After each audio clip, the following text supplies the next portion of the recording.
Well, welcome back, everybody, to the LTL True Crime Podcast. It is Tuesday, December 26, 2023, and we have a hell of a lot to talk about tonight. Obviously, there's been some huge movement in Aiden Carney, because they always say his name wrong, Turtleboy, aka Turtleboy. We all know what happened. That's why most of you were all here tonight. And I knew that I couldn't do this conversation with a special guest I'm going to bring in here in a second. And we're going to talk a little bit about this. Obviously, the glare is here. We've been meaning to hook up for quite a while. And I thought tonight would be a perfect time to do that. And, he's been really talking about what has been happening. I think he was on panel today. And now I have the opportunity to speak with him about what his thoughts are in Aiden's case. So let's bring in the glare and see what's up. What's up, man? How are you? I'm good. How are you? Good, man. We've been meaning to do this for a little while. Yeah, man. Thanks for having me. I'm excited to be here. Yeah, well, thanks for coming on. Listen, I thought that we were going to get into Idaho 4 tonight. Kind of going to skip over that. We have some major things that we need to talk about. And, obviously it's going to follow, Karen Reed, Aiden Carney's investigation into Karen Reed, the falsehoods that are in that case. So we're going to bump the Idaho conversation tonight because I have a lot of those streams lined up here in the next couple of days. But so what do you think here? What's your ultimate, I was on panel last night and someone in the chat was like, hey, there's a bolo. And I'm, you got to check this out, Turtleboy. And I got the link and I was like, holy shit. What'd you think first when you heard this? Well, when I first heard it, I was on, I think Twitter. Wow. And then someone replied to one of my tweets or something to that effect with a screenshot of the thing. And I just ignored it. And honestly, I blocked 3 people. And the only reason it was because it was Christmas, because I was like, it's Christmas, you guys don't have anything else to talk about right now. Right. You don't have any family or friends or even by yourself, man. There's times where I have to spend Christmas alone. And when I do, I watch Die Hard. I make a thing out of it. You know what I mean? I'm perfectly fine with, making the best out of a lonely situation. If I have to, it's fine. Yeah. I just don't understand people who feel the need to just, it was like they found this Christmas joy from someone else's misfortune. And I can't relate to that. I can't talk to people like that, especially when I'm in my own joy for other things. Right. I'm just like, I can't oblige you. I can't help you. I'm sorry.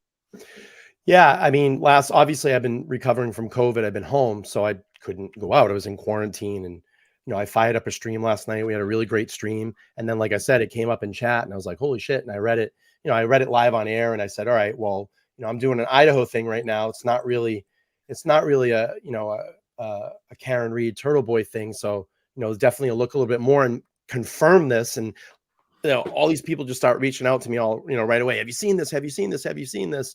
And I said, let me look into it and make sure that it's like legit, because there's a lot of people trolling right now.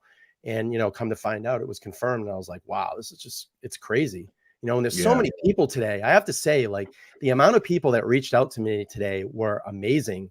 And, Tom down there at the courthouse today, I think he did like 8 hours down there, didn't he? Yeah, Tom is the MVP, man. Yeah. Like he had some great coverage, and that's the cool thing about this community and this case. Like, I'm really grateful to be a part of it, because Tom's down there and he's genuinely doing that because he's passionate about the truth, not because it's going to get him views, not because it's going to get him more subscribers. Right. He's genuinely down there just to provide anybody who supports Karen Reed or supports justice for John O'Keefe and wants to get to the truth.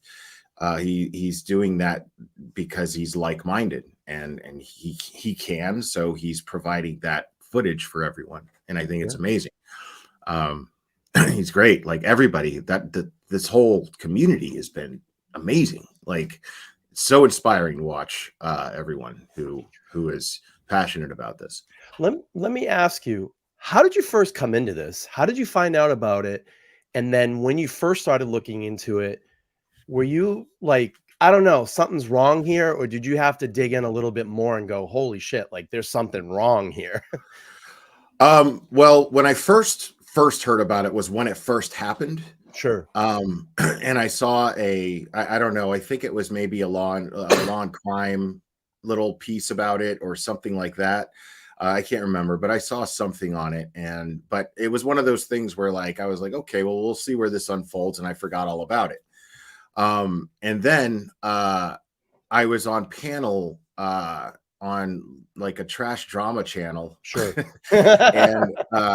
And I was on panel and we were discussing trash drama, honestly. and on YouTube? No. Yeah.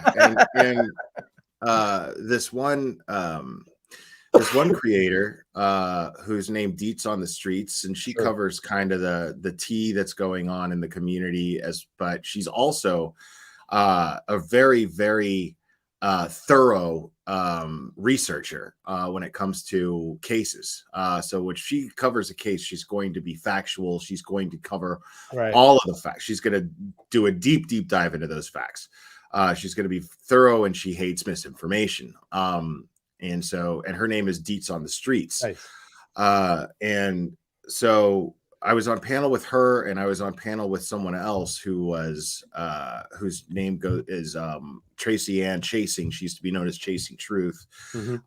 And she does a lot of work with at least she did. I don't know how much she does lately, but she does a lot of work with Gray Hughes Investigates, who's incredible true crime creator. Right. They have a YouTube channel called something allegedly. Oh man, I feel bad bringing it up, and now I can't remember the name of it because they just haven't put anything out in a minute. So Mean Allegedly is what it's called. Cool. It just hit me. Right. But so the two of them were talking about the case while I was on panel, and the way they were describing it, I was just like, wait, what? And they were like, yeah. And I was like, wait, you're talking about a conspiracy with cops covering up a murder and framing an innocent woman. And if Deets is saying this, because she's one of the most logical people I know, she's one of the most level-headed people I know. Sure. And so if she's saying this and believing that Karen Reed is innocent, right away, my antennas just went up, So I was just like, I need to look into this. And then I decided to look into it live. Sure. I was like, I'm not even going to, I'm going to do this in real time with you guys so that you guys could see. I know nothing about this case, really. I just have the bits and pieces that people have shared with me. And so I went ahead and started looking into it, and luckily Sleuthy Goosey contacted me via DM on Twitter and sent me her public spreadsheet that she made. She worked very hard on, which is incredibly informative. It's like Cliff Notes on this case. And so then I started looking at that while I was live, and looking at videos, and I watched a couple of Turtleboy videos, but I didn't actually look into Turtleboy really. And I laughed because I was just like, look at this fucking guy, dude. Like, what is he doing? You know, and so I was like, what is this dude doing, bro? Like, and then after I did a couple of streams about the Karen Reed case, then I started to, get curious. I started to get curious about what Turtleboy was saying. And then I looked into him, and then that's when I invited him on the panel. And then I was just like, okay, this perspective is not what I expected, and this is insane. So, and to hear him just, because I was ready to dismiss him the way that everybody was telling me about him, what they were saying about him, which was that he was just a nutty conspiracy theorist and just grifting off of this conspiracy idea. And so I was taking everything he was saying with a grain of salt until I started looking at the case, and then I started looking into the stuff that he has gone over, and I'm like, yeah, no, this dude is for real, And I was just like, because people were comparing him to, people would call me or text me and warn me and say, this guy, people are saying he's a lot like JLR, watch out. Because I don't like JLR. He doesn't like me. I know that you covered him recently, but but just know that listen, JLR and I don't get along. I think that people, just let me stop you really quick. I think that people sometimes think that, like, oh, you all have people on your panels that you all agree with everything. That's not true. And I even said this to the Glare before backstage. I said, look, if we don't agree on everything, that's fine. I mean, I don't expect that we're going to agree on everything in life. You probably like vanilla ice cream. I like chocolate. You know what I mean? And that's what it is. And that's what makes the bigger point in all of this, is that I have been attacked so much for covering this case and just opening up people's eyes and saying, look, is there a possibility? I mean, everything is right there in front of you. It doesn't make sense. And now this is just continuing to trickle out. Like, I don't know what it is. It's like, it's the way I look at it is like, I'm sorry, I don't think I should apologize, but this is just how I feel. And no one's going to fucking change that thought inside of me. That's who I am. If I enjoy vanilla ice cream over chocolate, it just is what it is. If I think Karen Reed, according to what I'm seeing, the evidence that has been brought out and what this huge community is talking about and letting us know about and sharing their ideas, thoughts, and the evidence, sorry, I can't convict her. I think there's tons of reasonable doubt in this case. I think when the jury looks at it, they're going to go, what the fuck is she doing here? Right. I mean, like that's the thing is I've covered a lot of cases. I've been on YouTube for like 5 years, and I've covered a few cases. And the only cases that I ever really like cover for a long time, for a while, are the ones that I'm really passionate about. Go ahead, and if you want to. Yeah. I just want to pull these up really quick because I had some members before. So I got Dawn. Thank you so much for becoming a new member here. I appreciate it. Erin, thank you so much for being a new member. We have Dawn Marie that's joined the membership as well. Thank you. Carrie, my lead and top and confidant in this. She's really great. She does a lot of paperwork for me behind the scenes. No, she doesn't put my presentations together while I go to work. I still work on that. She processes paperwork. She's my employee. So, Carrie, thank you so much for the 5 gifted. And again, Carrie with the 5 gifted. I appreciate it. That's another thing too, is everybody goes, she's making all his content for him while he works. That's further from the truth. Right.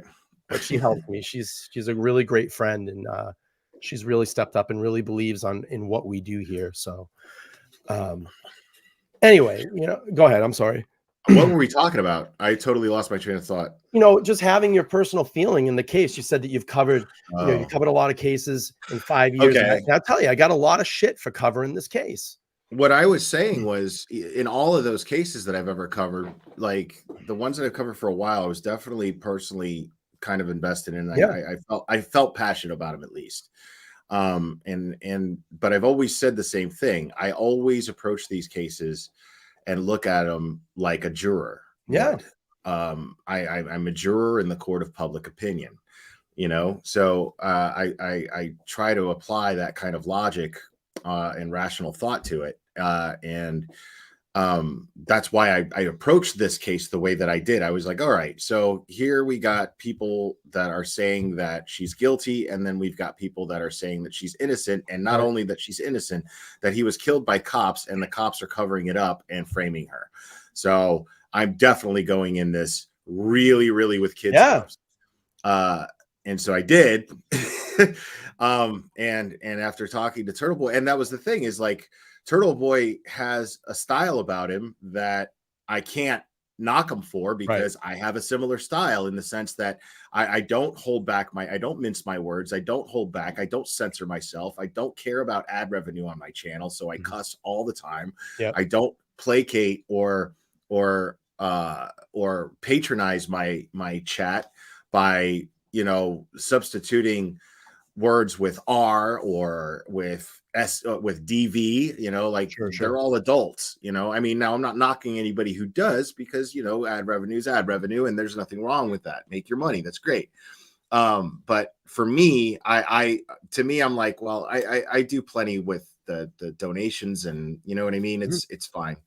And I always still do a request a review, because sometimes you get a lazy manual YouTube person that'll just be like, yeah, approve. And I'm like, wow, I dropped every F-bomb in every sentence.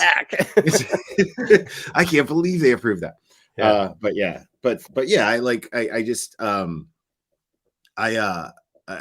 This case really, really got to me. And then when Turtleboy was arrested, I was like, okay, well, this makes sense.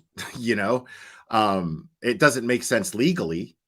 That's why I did those 5 live streams, because I was like, all right, then okay, you're charging him, and you just released publicly every single reason why you think that he should be arrested. Like every reference that you brought your whole case and published it. You put it out there to the public. And so I went to every video, every timestamp that was marked in his charging documents, and they were all trumped up. They were all manipulated. They were all twisted, if just plain not true. And so, that got me more interested in what was going on with Turtleboy. So I kind of related to him in the sense that, like, people just don't like him because he's abrasive. And then I asked myself, well, is it necessary for him to be abrasive? Does he have to be the way that he is when he approaches witnesses or people involved in this case? Does he have to be like that? Is it necessary to be that aggressive? And then I thought about it, and I thought of the circumstances, and I thought of the evidence, and I thought, yeah, how else is he supposed to get answers? How else is he supposed to hype people up? How else is he supposed to get people to pay attention? So, although I may not conduct myself with those type of tactics, I'm not going to fault him for doing it, because it was necessary to get the kind of attention that he got.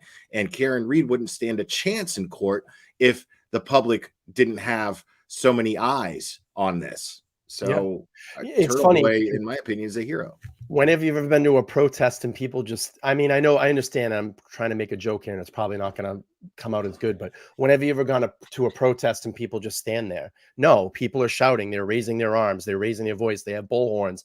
That's the way that I look at him. They're screaming in cops' faces, and get some attention on this. Let's go, and that's his attitude. Let's go. Let's get some attention on this. And we were talking about this earlier backstage. I'm not, we're not surprised that this happened. I mean, it sucks, but obviously, clearly, we know what's going on. They're trying to shut him down. This is free speech, is what they're trying to do. Suppress free speech. And I laugh about it too. all these people in our country, they scream free speech, free speech. We can't have people shut us down. We can't have people shut us down. But when you talk about things like this, what is the first thing that people want to do? Right. The system wants to shut you down. So right. I mean, it's like a playbook, you know, of what to expect when there's corruption. You know what I mean? And it's all, you know, unfolding exactly how Turtleboy predicted it would, you know. And I mean, the only other explanation is that he's deliberately doing it in order to build his channel up, which I think and build up his blog, which is ridiculous. I mean, why would you risk your freedom? You know, why would you risk your life unless you believed it? I mean, if these people are killers and he's sitting here and he's calling these people murderers, he has to, a guy like that with that kind of level of intelligence, he has to expect that his life is possibly in danger. He is putting his life at risk by doing the things that he's doing and going about them the way that he's been going about them. I mean, how many times have we heard when whistleblowers come out and their life is in danger? They have to hide. I mean, what was it? Shoden, the guy that exposed, you know, Snowden. Snowden. Edward Snowden, Yeah, and he's now in some undisclosed area because if he comes out in public, they're gonna get him.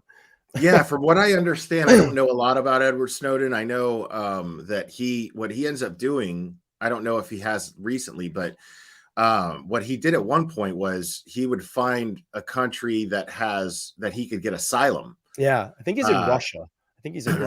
And you know, I don't think that makes him defective. I mean, he's a whistleblower, you know, and so he can't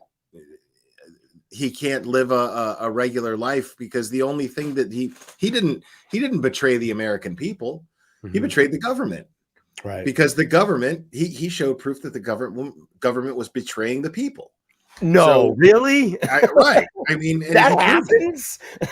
He proved it. And now the guy's he's a menace, and he should be locked up for treason. Like, get the fuck out of here. That's tyranny right there. You know, you're gonna wreck the guy for treason. So it makes no sense. We got a couple of questions here. I'm going to pull them up really quick if you don't mind. Sure. Oh, Tsunami asking, how does the Glare so nicely call out clickbait creators like Bullhorn Betty, JLR, etc.? I have a creator that copies me constantly. Hi, Tanya. I know you're watching. Constantly copies what I do here. But how do you handle stuff like that? How do I so nicely? Well, first of all, I don't do it nicely. I've never done it nicely. I think that might be the joke, you know? Here. Right. I never do it nicely. What I do is I call them out and I play their own content.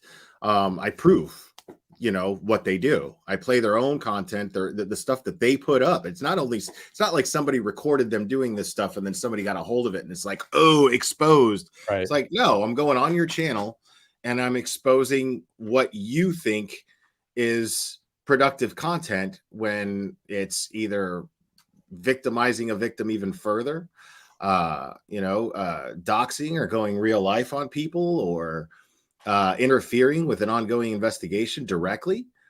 See, there's the thing is, people who don't like me will say, well, isn't that exactly what Turtleboy is doing? Well, first of all, this woman, I don't believe that she's a victim, A. B, I don't think that these witnesses are intimidated at all. How do you intimidate a bunch of cops with guns? By asking them questions. Right. If the truth intimidates them, if being faced with the truth intimidates them, well, that means that he's right. Because the truth shouldn't intimidate anyone unless you've done something wrong and the truth isn't on your side. And then, then there's, well, how do you support Turtleboy if he's interfering directly in the Karen Reed investigation? Well, somebody needs to. This is one of those rare occasions where this is a case where it needs intervention. It needs someone to expose facts about the case and make the public aware of it. I think he's doing more than his due diligence as a independent investigative journalist. So, yeah. Let me get your stance on law enforcement. Are you pro or are you against law enforcement?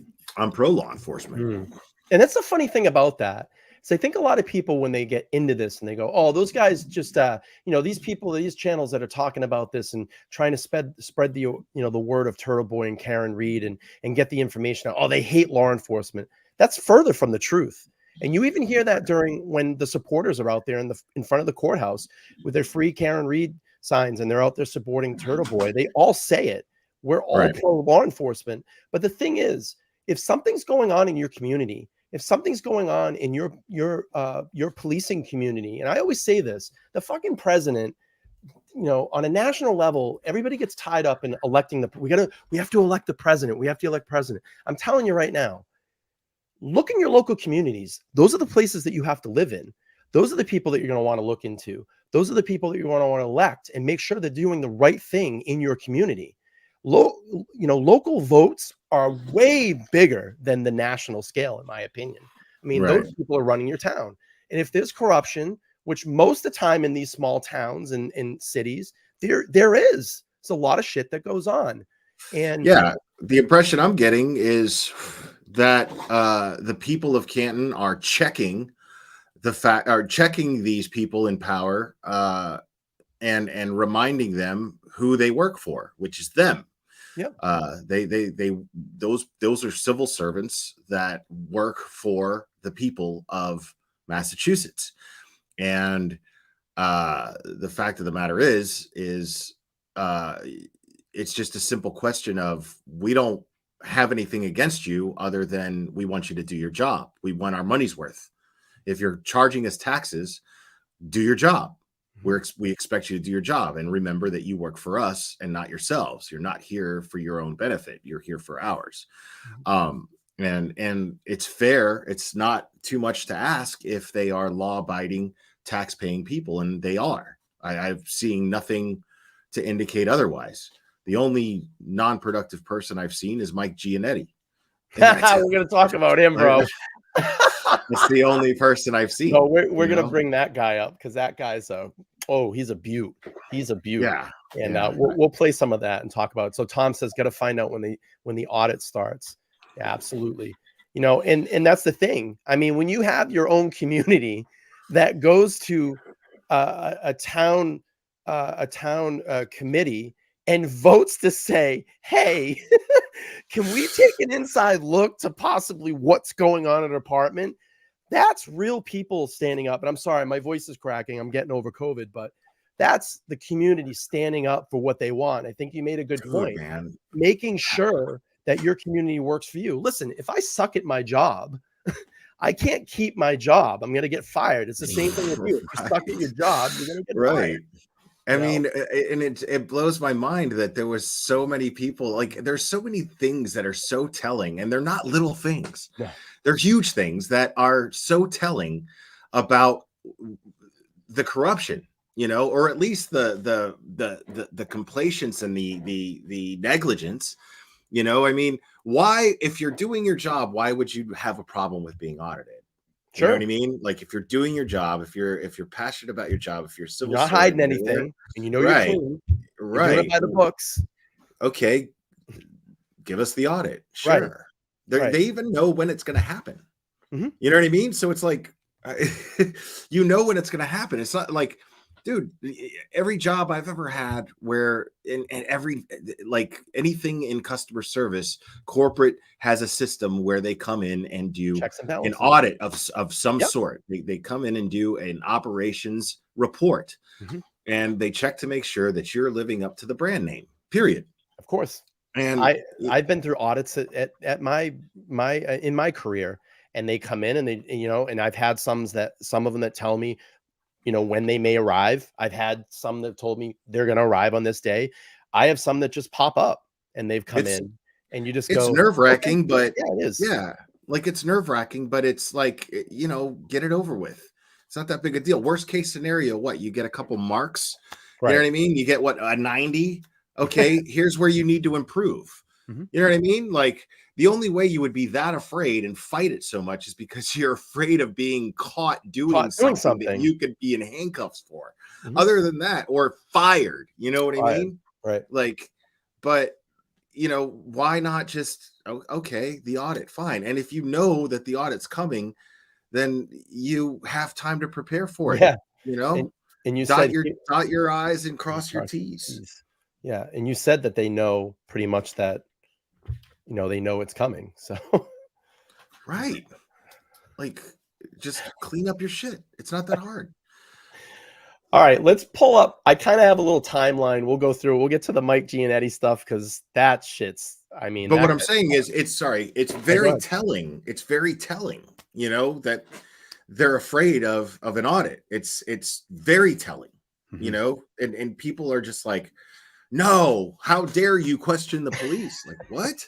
Right. Like, what do you mean?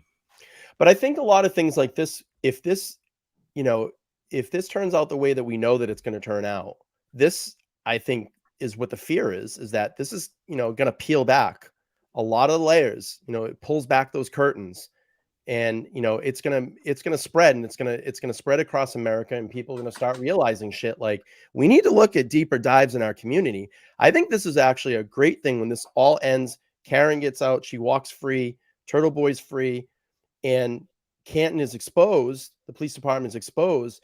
This is going to open this up to now multi communities across America, and maybe they start waking up a little bit here and going, hey, you know what, maybe we need to look into what's going on in our situation with our policing or our community leaders. That's why I say local elections are so important. I can't say that enough in the camera. Get out and check out who's running your communities. If something's not right, don't vote those people in. If these people have a track record of bullshit, don't vote these people in. Get out there and vote your local communities. You live in those communities. People just get stuck way too much on the national election. I'm sorry, I'm kind of going off on this shit, but it's so true. No, I mean, you're right. What's up, it's buddy? So true. Yeah, tell me about your new pup. Oh, Clubber. Yeah, Clubber. So I'm a big Rocky fan, so I named him after Mr. T's character in Rocky 3. What's up, buddy? Yeah, he knows we're talking about. I rescued him. Awesome.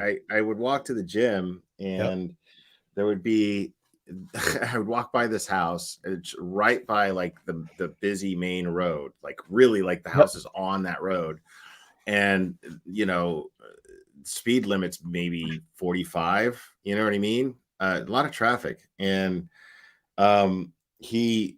every time I would walk by, he would run up to me and lick me and everything like that, and I'd pet him, and I had already named him too, but he had no leash, he had no collar. Wow. And then it started to get cold, because at first it was just kind of like, oh, there's my buddy, Yeah. And then it started to get cold, and they'd still leave him out there, and so I ended up walking by one day, and then I saw the so-called owner, and it's a couple, and I suspect at least the husband is a meth head, which is it's a big thing around here. There's a lot of people, and you could just see it, people with their. Well, we're gonna see one today in a couple of minutes, so right. And so I was talking, and I started. Actually, what happened a few months ago, I'd seen Clubber and a few of his siblings in a kennel that was outside, and it was the summertime. And so I asked if they had all been spoken for, if I could take one. They said no, that they were all spoken for. So, right.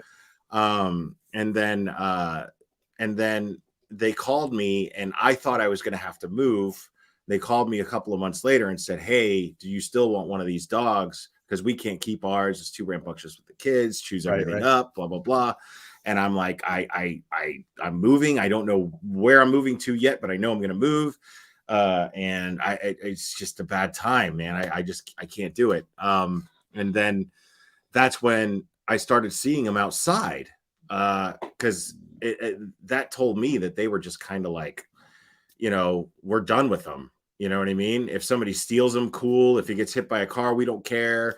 That's just what I got out of that, because otherwise, why they're trying to get rid of the dog, A, and B, they're just leaving them outside without even a collar. Right. So I was just like, eventually, when it started to get cold, I walked by and I saw the lady outside, and I was like, I wish I could take them. I don't know. I mean, it turns out I'm not moving, blah, blah, blah. And she was like, yeah, we're done. We're going to take them to the shelter. She's like, we can't take it anymore. Like, he chewed up the kids' Christmas gifts, and it turned out that the kids' Christmas gifts were still in the UPS boxes, like outside. So she's mad that the dog ate the UPS boxes that were outside where she left the dog without any, so I was just sitting there thinking of the logic, and I was just like, ugh. And then I was like, okay, give me a week. Let me work things out, and then she was like, we can't wait that long. Yeah. So I was like, all right, what?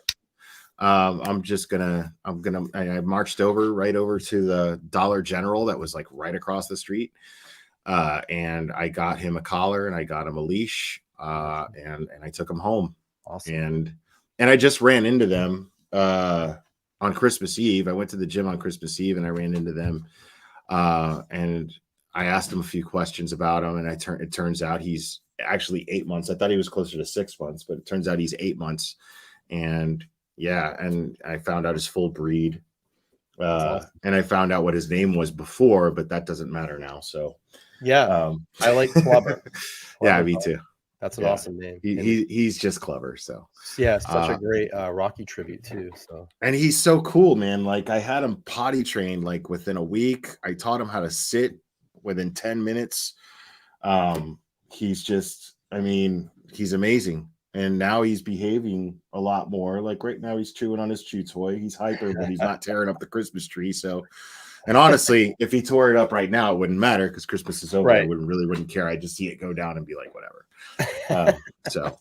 But yeah, that's awesome, man. I've never been happier, man. Like, yeah, all of my animals so much. All of my animals I've ever gotten have all been rescues. I've gotten them out of shelters and into a good home, and that's how we've always done it in my family. And we've had pets forever. I'm more cats, but maybe someday when I'm out and have my $1 million mansion, I can have a few dogs running around because I'll be a famous YouTuber. No, I'm just kidding. Yeah, I mean, I got the time to spend, with him, so it's just like I he's just great. Like I get to just he's just by my side all the time. You know what I mean? Awesome. And he's just now learning to get along with the other dogs in the house, and they play. They're pretty rambunctious when they play, but it's still playful. Sure. Nobody's attacked anyone yet. So yeah, he's really happy here. And I'm just grateful that he's happy with me, man, because I'm super happy with him. That's awesome. Yeah. All right, we'll pull up this presentation. I just want to recognize this first. MJ Monroe with the $9.99. Thank you so much. I appreciate it. All right, let's pull this up a little bit. We're going to timeline just some things that have happened over the last month or so, and it will lead up, obviously, to, unfortunately, Aiden's arrest today, and we'll get to talk a little bit about that. Let me just bring this Prezi up. Let me see. Let me kill this here. So obviously we have the glare in tonight. We skipped over Idaho because obviously we have more. Not saying that that's not a big case to talk about, but this is obviously the thing. It is. I just can't really contribute much to it because I stopped following it a while ago. I'm just waiting for trial. So, yeah, go ahead. No, I mean, the only thing that bugs me about that case is a lot of the shade thrown at Dylan Mortensen. I mean, we don't know the whole situation there, right? And I see her as a victim. She lost 4 of her friends. She probably has, guilt about it already that's misplaced anyway. And I don't think that she should be getting any. She's a kid. She should be getting on with her life, she's at a very important crossroads in her life. She just went through a very traumatic experience. And I think it's wrong to throw any shade at her or put any blame on her or anything like that. So that's what the only thing current that's actually bothering me about that case right now. For sure. And that's the thing is, like, people don't understand, a lot of people go through this in these traumatic events. It's called survivor's guilt. And a lot of people go through it, if they through that traumatic event. She's a young girl. She's like 20, 21 years old. So, I mean, this hit her at a very young age where her brain is still developing. but this is, that's going to be her life from now on. A lot of people don't understand this, and I just want to get this point in before we go on to the presentation, is when a traumatic event happens like this, and I'm just going to refer to this to like the Idaho 4 case, a lot of Kaylee Gonzalez's parents, Steve and Christy, a lot of people attack them and they say, oh, they're disgusting people. They're always on TV. Listen, man, if my daughter and her best friend and 2 of their roommates were murdered in the middle of the night by some psychopath, you goddamn right, I'd be standing up as on the biggest soapbox that I can to get out every bit of information or learn from this so people can also learn and get that out, and it's like people always shit on these people. And I'm like, you don't understand. Like, our lives go on, but their lives have completely stopped, Sure. Yeah. I mean, I have mixed feelings about Steve Gonsalves. Sure. Because I feel like he might, be making waves where they shouldn't at times. But at the same time, overall, I just look at him like he's the father of a victim in one of the most brutal murders that probably ever took place in that area. Yeah. They never thought that was going to happen. No. So, I mean, who are we to say how he's going to deal with that?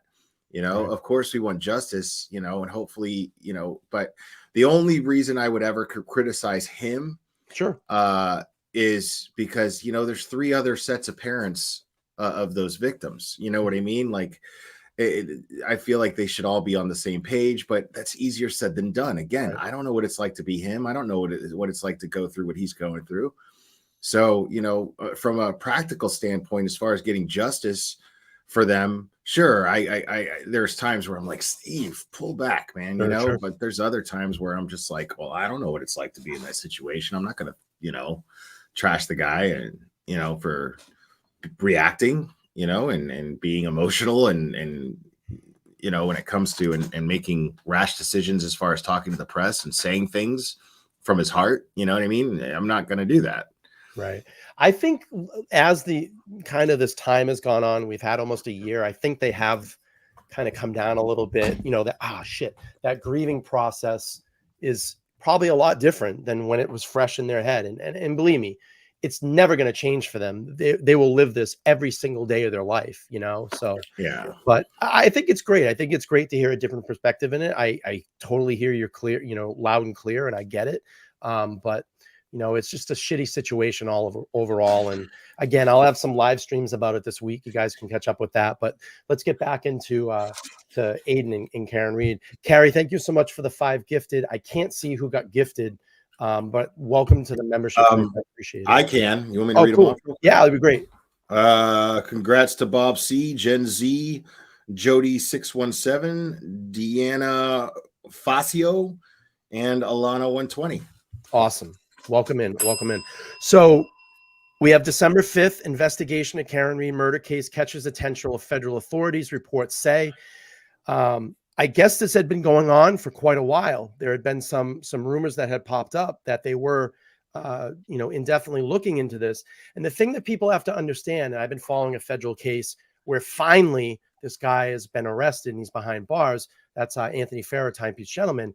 And I think you were talking about this the other day too, is that the feds move really slow and they're not going to come on and just jump thorough. What's that? Because they're thorough. Don't they have something like a 97 or 98 conviction rate in their investigations? So, I mean, that right there should tell you a lot when it comes to the fact that they are looking into Michael Morrissey's office. They should be nervous. And I find it very brazen that they're doing what they're doing with Turtleboy right now, considering that. Yeah, I wonder if the feds get called. I wonder if Brado called the feds. It sounds like that's the first thing he's going to do, because I know I saw a little clip. Somebody showed some cell phone footage of Brado's reaction of when the judge remanded. I'm going to play that. We'll play it. Clever. I need that plugged in, buddy. And then you could see he had tears in his eyes. He was clearly angry. he was clearly angry when it came to the decision by the Oh yeah, judge he when went. he was I mean, he when he spun and was turned. What speaking was? to the press. Yeah. And that was the first time we heard him say, I'm going to say this, and that's all I'm going to say about that. I think he was very emotional, and rightly so, but he did say he's going to be talking to the Department of Justice and the FBI about this because, I mean, from what we understand, at least when I was watching the woman that kept keeping Tom CPU, his audience informed and Dave McGrath's audience informed because Mm-hmm. Tom was on panel with us on Mm-hmm. Dave's channel. She was keeping us updated with what was going on in the courtroom because she was in there, and she was saying that they showed that she claimed a bunch of things but showed no evidence, and yet Turtleboy had screenshots, recordings, all kinds of stuff, and yet they based on everything that was going on, everyone at one point was totally like, yeah, he's walking out of there for sure. There's no way. So now it just seems like straight corruption that the judge would remand him without bail.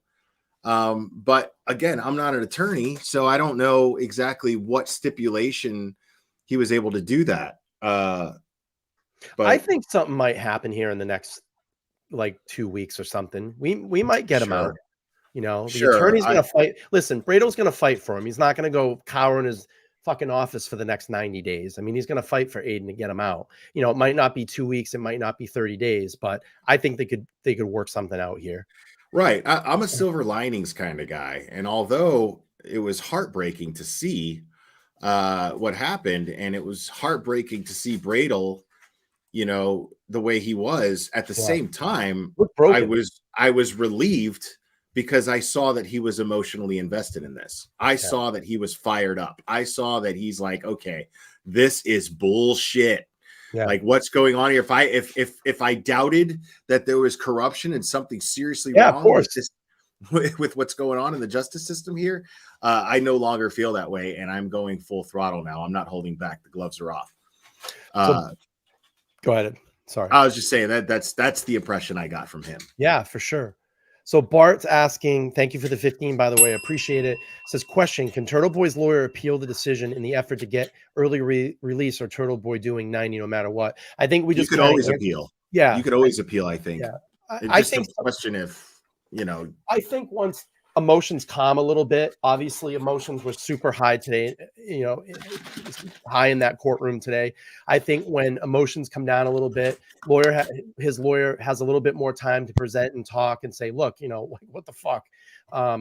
He possibly could be out, in the next couple of weeks. It could happen. It could happen. I agree. I mean, I think that again, we're not attorneys, and we know that Bradle's not just sitting on his hands. Like, if there's even the slightest technicality that could get him out of jail right now, he's going to find it and he's going to get him out.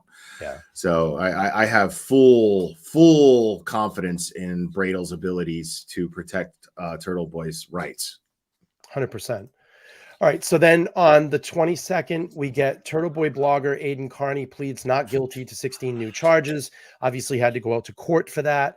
The funny thing was, I was supposed to, he was doing a live. I had to cancel. I came down with COVID. I was hit really hard. I had to cancel. And he was on his live and he goes, you still stream though. I was just like, dude, this dude's an animal. Like, what's funny is I swear to God, I caught COVID at one point.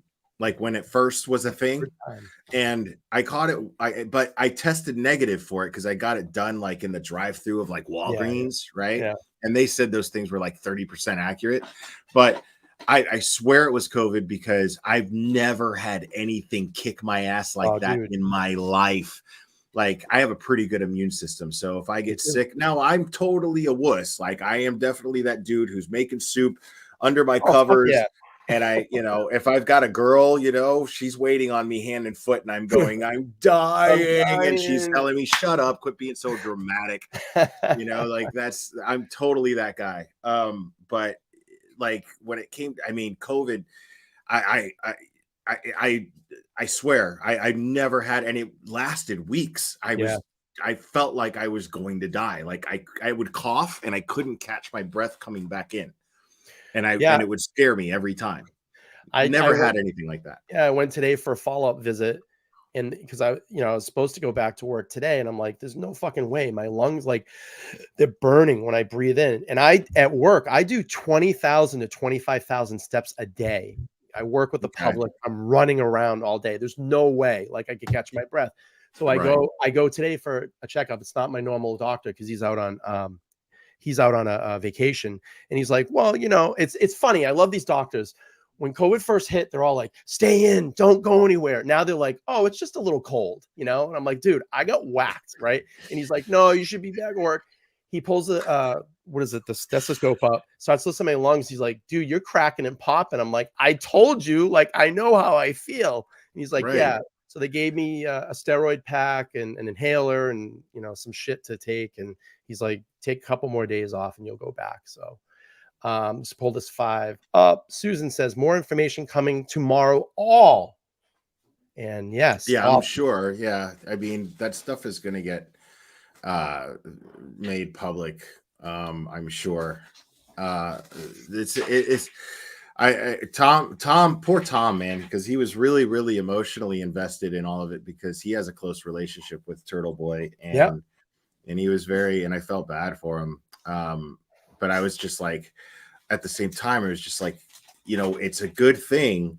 We don't need that 10-page report just yet. We don't it's a good thing that Channel 25 has it, because I truly believe the thing is I just don't see a journalist covering this case with a brain or with a heart at all who is not in support of Turtleboy to some degree, at least. I think Daniels has done a good job. He is right now. He's a martyr for journalists right now. Mm-hmm. He's taken one for the team, and that team being, a journalist. That team being journalists, and he's an independent journalist. He doesn't have to be doing it. He's being absolutely he's being persecuted.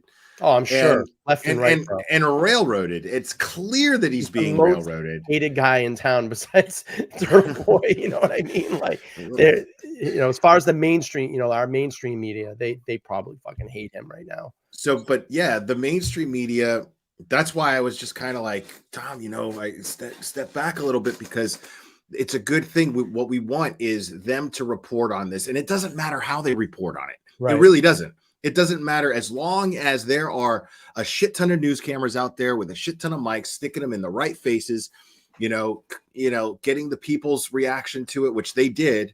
This is great for Karen Reed. It's great for Turtleboy too. In the grand scheme of things, it sucks that Turtleboy is in jail right now, but he anticipated this. This is a good thing. I fully believe that if Turtleboy could be heard right now, he would be saying, this is the best shit that's happened yet for this case. He would be, this is awesome, because this shows how desperate they are. 90 days is nothing. Could do it standing on my head. I got Bradle on the case. We're going to be okay. But it's important that we all focus on the Karen Reed case and keep spreading the truth. Use our platforms to do that. And even Turtleboy too, because now he's a part of that. His arrest and these insane accusations are part of this case now. So yeah. I mean, that's the thing though too, is, I want to look at it and say, and I think, you made some points the other night on your live, you were talking about, like, I don't care about his personal life. Like, I don't either. And I don't want this to overshadow, just like what you were saying. It doesn't mean I don't care about him. Of course. I mean, he's to me, he's a vessel of information. He's a provider of information.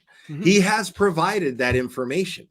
You know what I mean? And he's going above and beyond of serving his purpose, but it's all for nothing if we don't utilize the information. What he was simply trying to do and what he's being, you know, silenced for is providing us with this information. But that information, it's worthless unless we do something with it. So it's very important that we stay focused on what matters here. We don't want to fall for the misdirection I don't attempt want here. and that's the thing though too. I don't want people to keep, and I get it, I get it. This is a hot topic of conversation right now. And Susan with the 5, thank you. Aiden says Aiden anticipated this message from Aiden coming tomorrow. Thank you for clearing that up and letting us know. But I think, again, don't lose focus and don't be distracted, because the bigger point is Aiden would say the same thing. Keep doing what you're doing, guys. Keep doing these panels. Keep talking about this. Keep getting out there and having your rallies and your support. That's and what share them on Twitter, right? You know, like if you have a Twitter, like this case is getting a lot of buzz on Twitter. I mean, Coffindoffer tagged me today in a tweet, but has me blocked. So somebody took a screenshot of it and sent it to me. I posted it in my community. So I'm like, what a coward. That right there is very telling. You know, you have me blocked, but you feel the need to gloat and tag me in your post. And it's just really funny too, because I want to respond, of course. Like I was like, oh, I can't respond. That sucks. Because I mean, she's sitting there going, the end is near, and it's like, no, it's not. And you're proving that you're just trying to shut him up. You're proving that that's the goal here by saying this madness is just about over, and then we could go on with just throwing the book at Karen Reed and depriving her of her rights. That's totally what that tweet implied, and gloating to certain creators. And there was even a creator on there that I don't even get along with that she tagged. And I was just like, man, this lady's all over the place. Do you want to hear something funny? Please. I've interviewed her on my channel before. Wow. But this was like way pre before I got into Karen Reed. And I'll tell you this, I'll probably never have her on my panel ever again. Just the way that she's treated this case. That's totally changed my opinion about it. Well, because it's real easy to, like, unless you're seeing blatant craziness, and this, it's impossible to ignore the blatant craziness when it comes to this case. But every other case where you already pretty much know that the person is guilty, and you know what kind of evidence they have, and this case isn't unlike any other. So normally when it's a cut and dry case, like, okay, they had probable cause, they searched, they found this, blah, blah, blah, and then we're just going to wait for trial. I can't believe that this asshole is going to put this family through more trauma with a trial instead of just pleading guilty because they have them dead to rights. So there's plenty of cases like that. And so when somebody like Coffindoffer talks about it, you're like, yeah, she's former FBI. You're like, yeah, of course. When I didn't know shit about her until Turtleboy was on my channel, when he was on my show, and he was like, oh, she's a diverse hire, she's an idiot, blah, blah, blah. And I was sitting there going, oh my God, like I was laughing because I want people to say whatever the hell they want. I'm not responsible for what people say, so I didn't give a shit. But I was sitting there and I was like, dude, this guy is out of his mind, and then I started following her on Twitter after I was already familiar with the case. And I was just like, wait, she's former FBI? No way. This woman is retarded. No fucking way. Like, and it totally changed my opinion when I started seeing what she was writing about this case. And I'm like, I just can't anymore.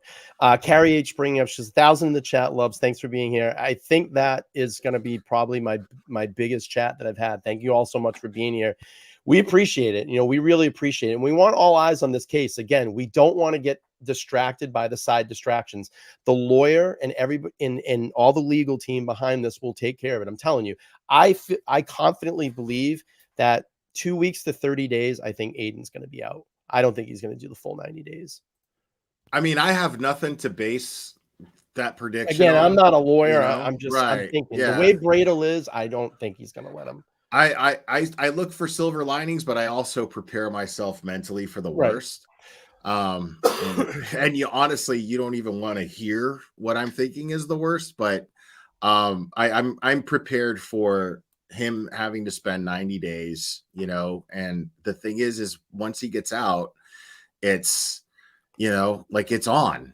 You think, I mean, you think this guy that's going to tame a guy like Turtleboy spending 90 days in jail? That's going to tame him? That's going to quiet him down and be like, we showed you. You know, No, it's going to fire him up even more. Right. Right. I mean, can you already imagine and picture the reception he's going to have when he's released from jail outside so of many that? people. Yeah, so many totally. people. So Tom with the 5, thank you so much. He says the misdirection comes because a lot of people invested themselves in Aiden's morality, right or wrong. They are invested. I mean, this is what I think I have to talk a little bit about too. I mean, love him or hate him, he's doing a great thing for free speech and doing a great thing for, you know, peeling back the onion layers, like I said, and getting people to look deeper in their communities when there's something wrong. And if it, you know, this shows that something's wrong and there's a cover up, you need to call that shit out. You need to call that shit out. Right. I agree. I agree 100%. I mean, I think that he is, I think that he's, everything is going exactly how he prepared for. I'm not saying he planned on it. I'm saying he planned for it. So, and this is going to be, this is going to bring more news on him. This is going to fire people up a lot more, but it's real important that nobody change their methods. You know, people start getting violent. People start harassing people at work and start going real life, regardless if it's happening to you. Don't do it back. It's real important that Karen Reed supporters have the high road. It's 100%. real important. And I'm not condoning anybody going out and smashing people in the face or pushing law enforcement or you know, doing anything, you know, bad like that. I know that that community is much better than that. They wouldn't fall to those tactics and get themselves you know, involved in shit like that. And I mean, look what they just tried doing to the Canton 9 for peacefully protesting. We're going to charge all these people with all these false trumped up charges. See, what I can't get past, because we were talking about Bradle earlier. Yeah. You know that they arrested his investigator. Yeah. Like, that's crazy. Like, if I were Bradle, I would be personally on fire. I would just, at that point, I'm like, okay, it's on, guys. It is on.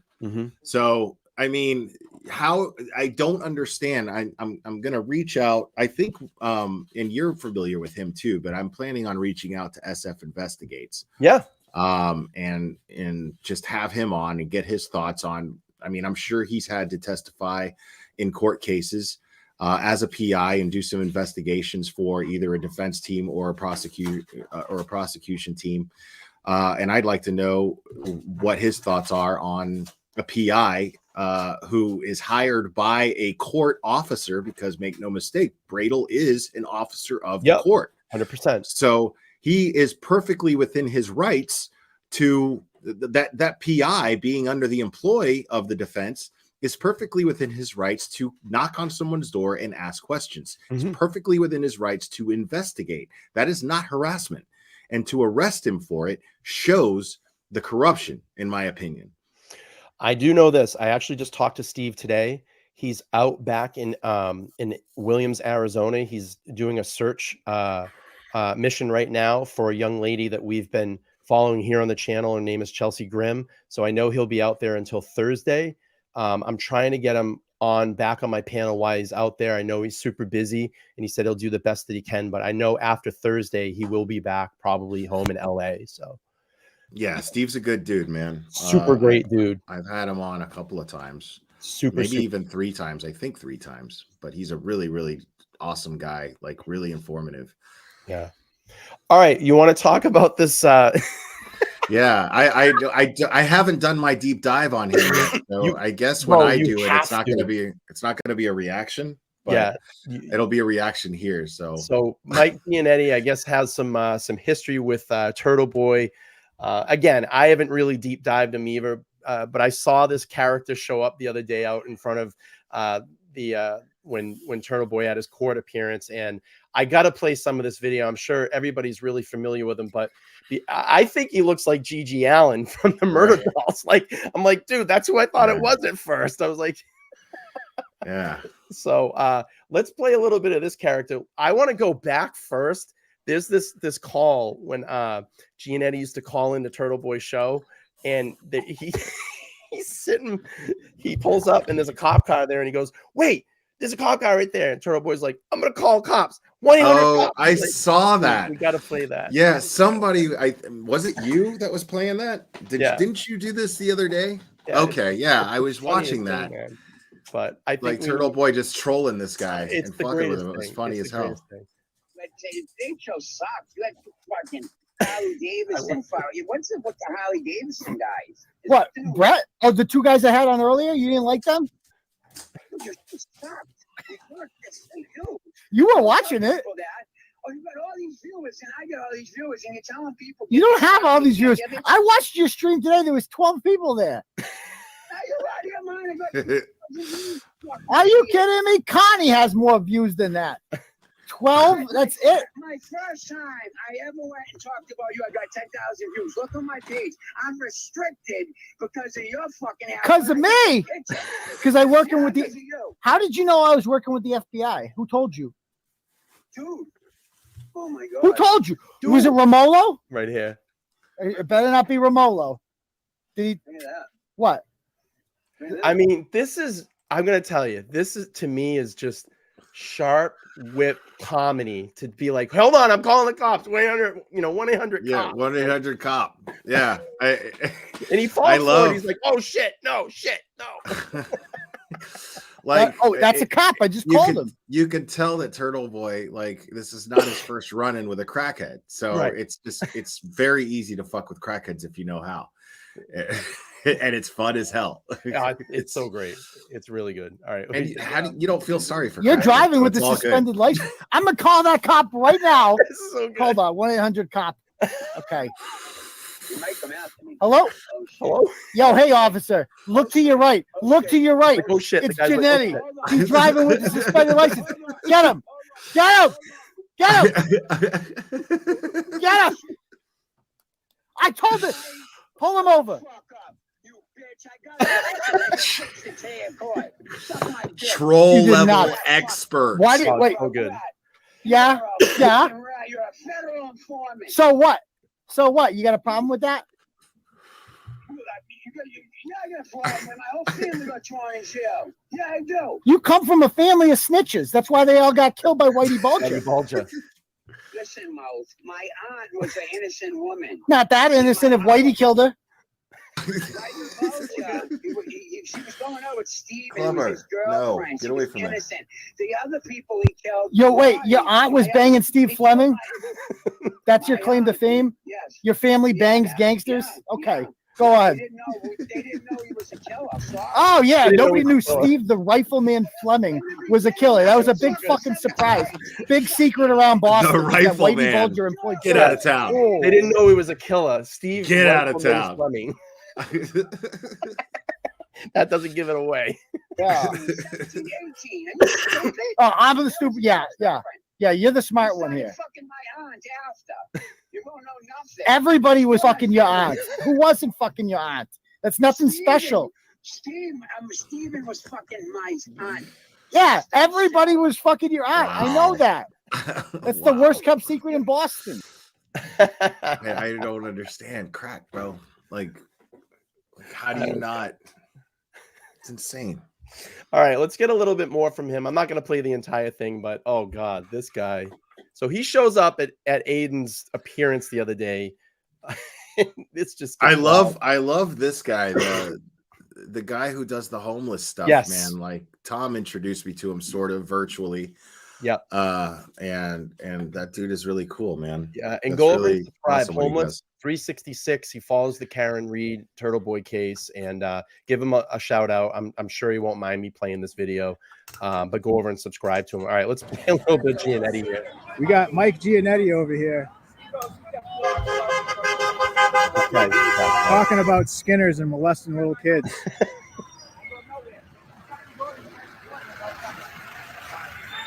I'll be right back. Mike Giannetti.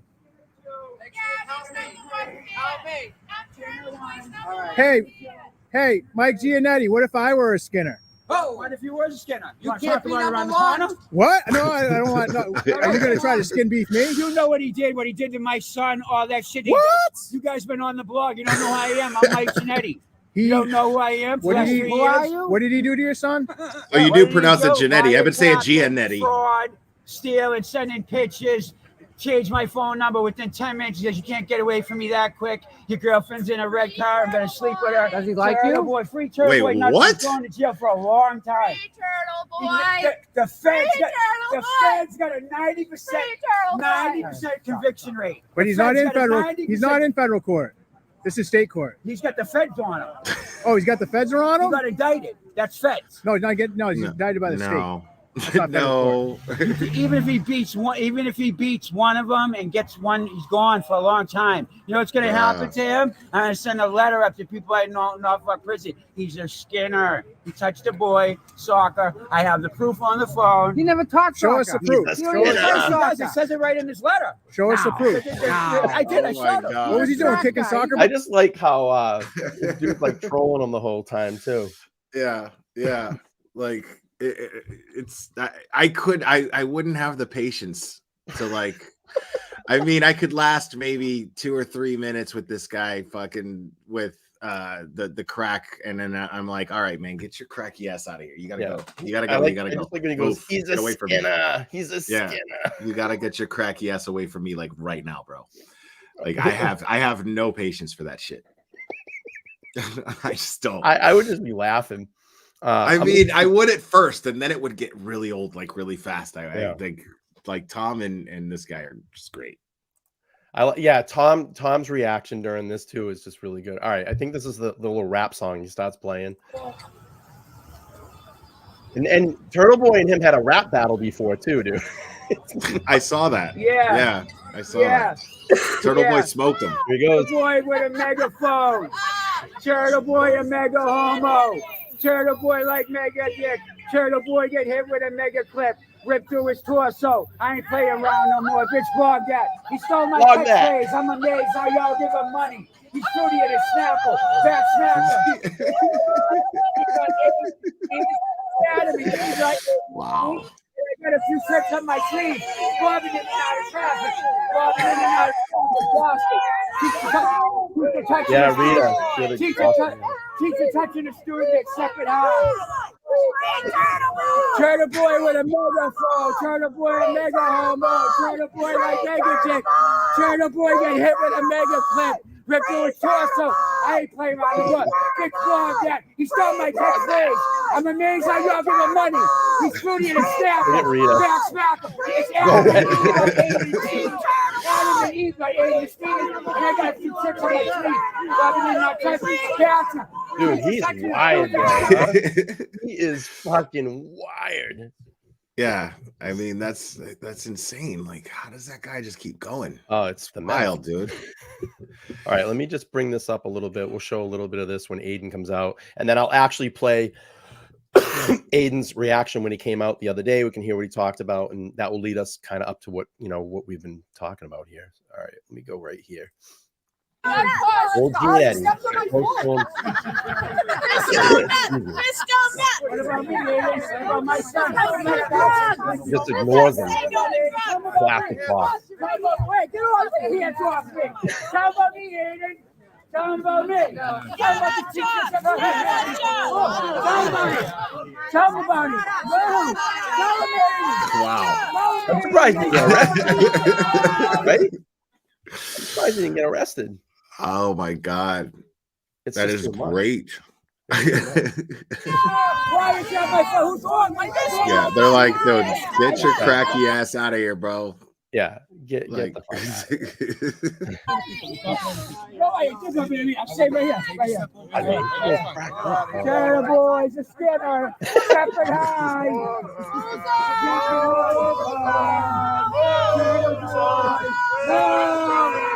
All right, let's go to just Aiden's reaction that day when he came out of court. We'll play that.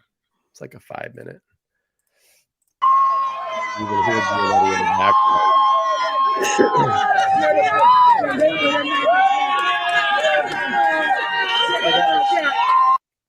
my catchphrase! Oh, my catchphrase! I'm amazed! Tell them about me! Ted, go ahead. Yeah, Tim, it sounded to me, and maybe I didn't hear it correctly, that he said he was considering seeking a dangerousness here. I see that right there is very telling right there. What was that? He said that God, I'm gonna go back. His name is slipping my mind. I'll go back.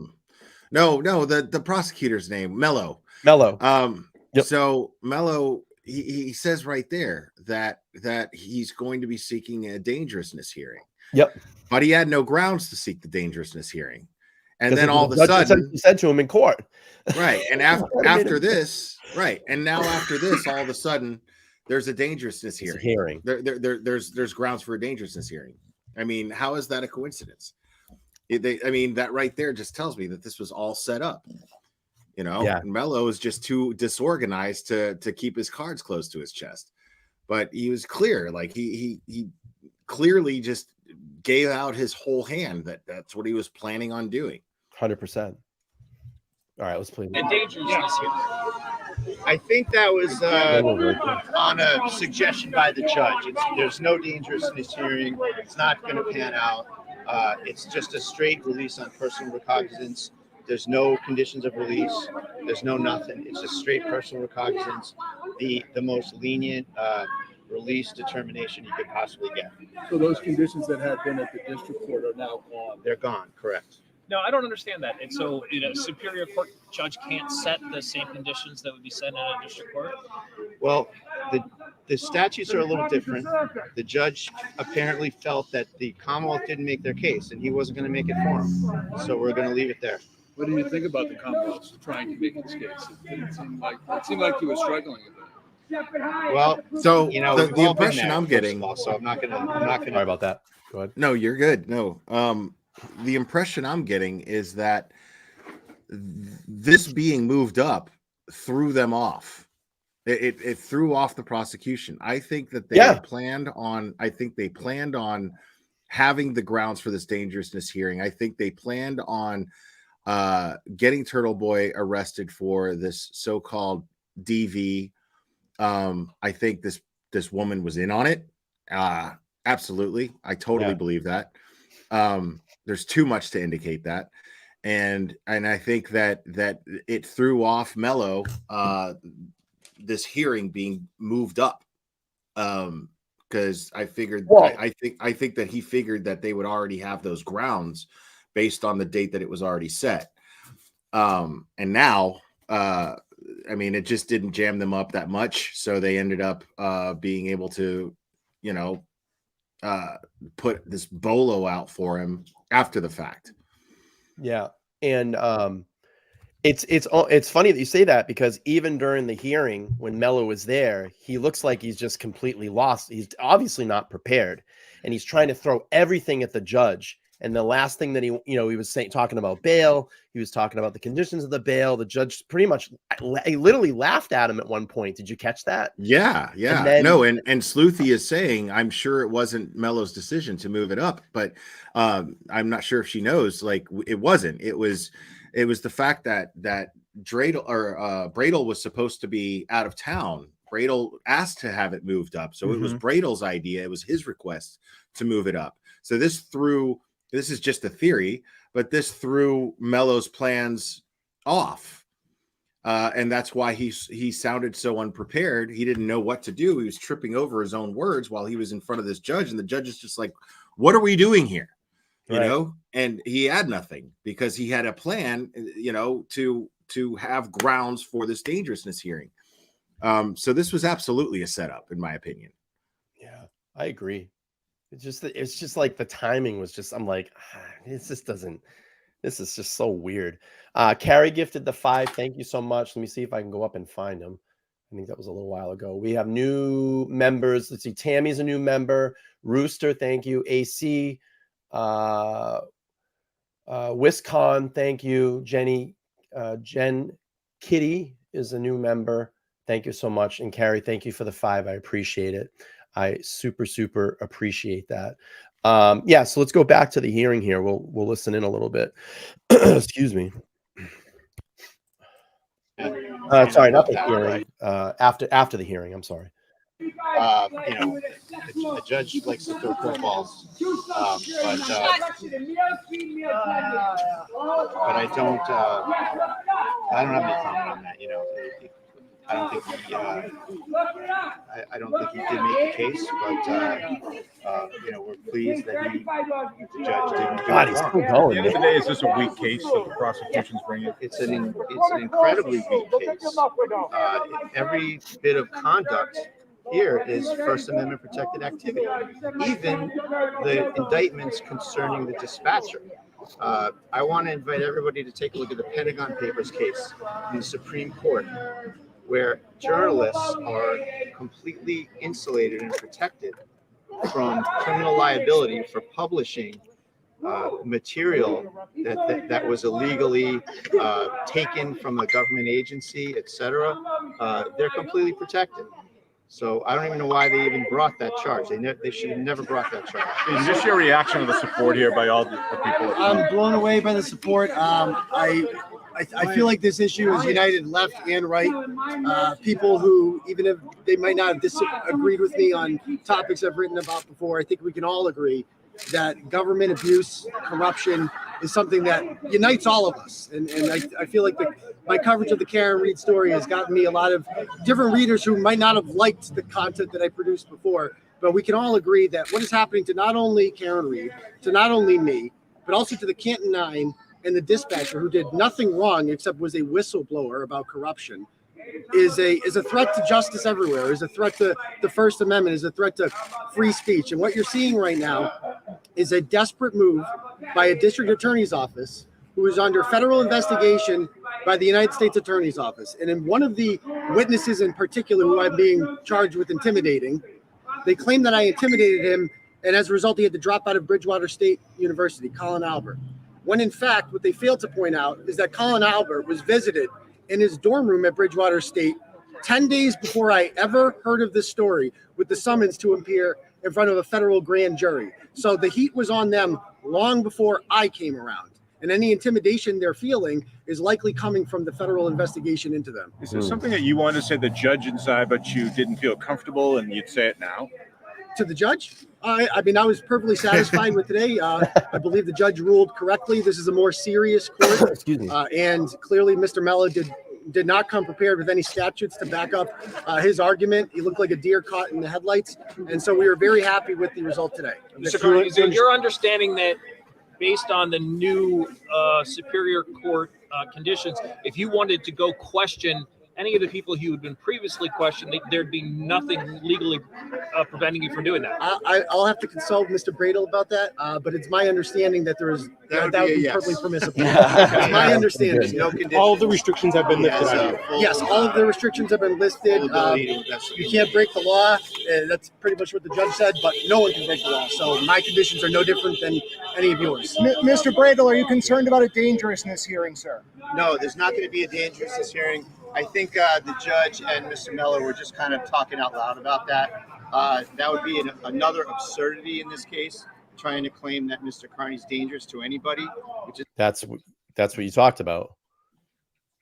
That dangerous hearing. Right. Yeah, and he was saying that it's not going to happen, but I mean, at this point, I mean, because there was no reason for it.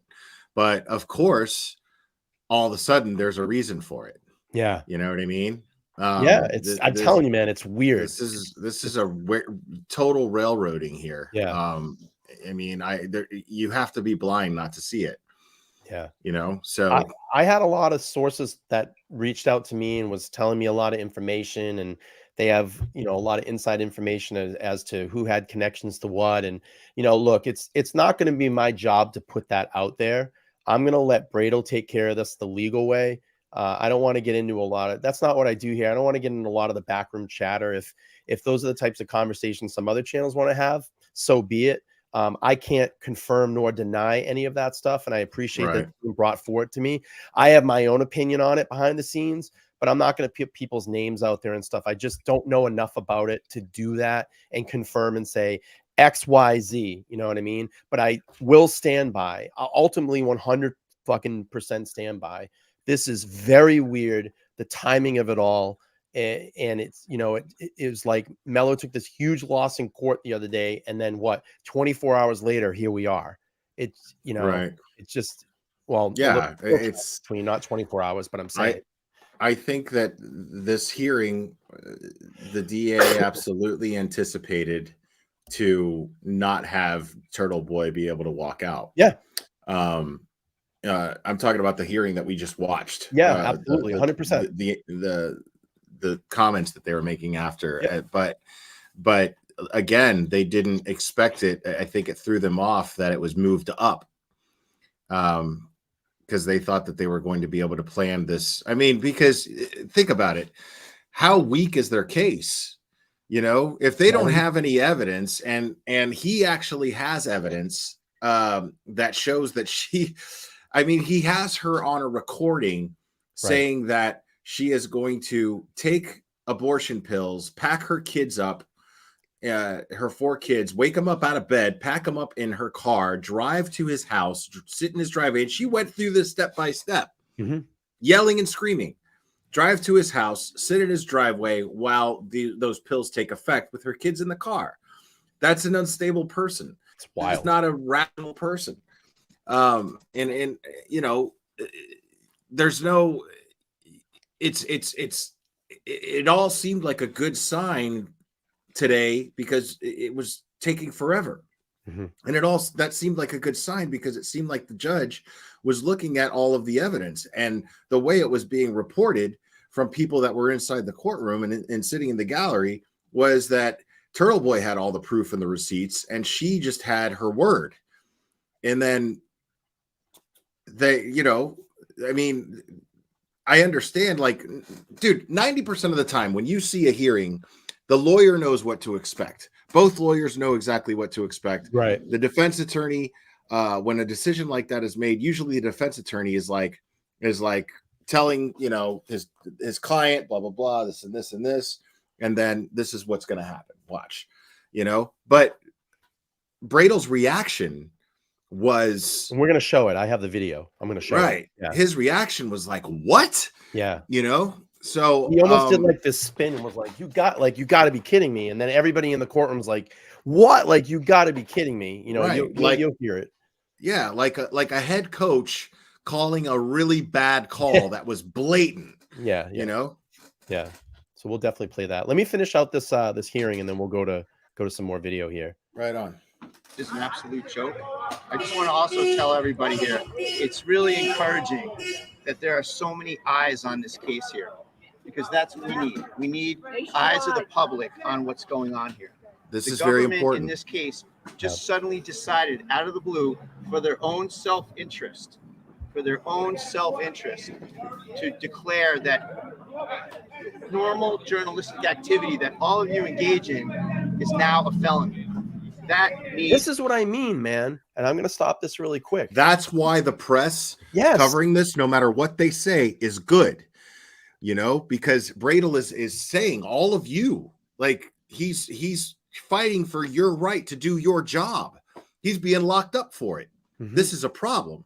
And that's what I said. Like, you know, if you're a creator on this platform, you know, and you might not like what Turtleboy's doing, or you might not like him personally, or whatever your beef is, you've got to stand behind him for free speech. You have to, because if they win, then this is how we get shut down. They start shutting the Glare down. They shut me down. They shut they shut Tom down. They will shut us down, and you can't allow this to happen. We have to keep talking. We have to keep talking about this. Agreed. You have to. I mean, it's just like voting. In order to keep your right to vote, you have to exercise it. So in order to keep your right to free speech, you have to exercise it, and you have to fight for it. And I like my free speech. Me so too. Speak up. Yeah. People, speak up. Yeah. Keep speaking, because that's what we need. Agreed. To be reversed. That needs scrutiny, and that's why we're so encouraged. The fact that everyone is here today reporting on this, interested, questioning. This is what America's all about. 100%. So we can't thank you all enough for being here. We really appreciate it. Anybody else? Thank you, Tim. Yeah. Thank you, everybody. Thank everybody for coming. I really appreciate it.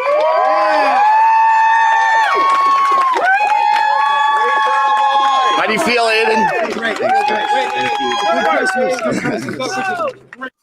Yeah. Oh man.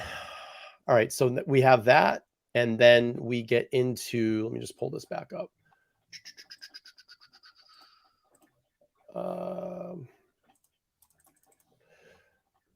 And then, like I said last night, I'm on stream presenting, and then we get the bolo that comes out, and I'm like, what the hell's going on? So I read this. I read this on live on air, and I'm like, what the fuck? Like, what? You know? And then I'm like, all right, calm down. Like, I'm sure, you know, everybody's gonna start hitting me up and know some things, and then all of a sudden, the video drops of that 17-minute recorded conversation, and I get offline, I listen to it, and I go, okay, this now is starting to, you know, add up a little bit here of what's going on. And you know, obviously we know we get a rain today. What were your feelings when you first heard this, and then, you know, when you first listened to that conversation? I'm not going to play the conversation. I'm sure everybody in this room has heard it, but what were your natural feelings about this? When I heard the recording, yeah. Well, first when you heard the bolo, and then you heard heard about the recording. Well, the bolo came through while I was on Twitter, and like Got I it. said, I just, you know, it was Christmas, and I was just like, I'm not even gonna acknowledge that right now. Sure. And I was gonna wait till today to do a live stream Right. about it. But then Turtleboy released that audio footage on his channel, and I was like, all right, I'm taking that, since he released it, I'm taking that as though he wants people to talk about it. Yep. Because I was just going to be respectful and be like, it's Christmas, I'm not going to talk about Turtleboy on Christmas, and you know what I mean.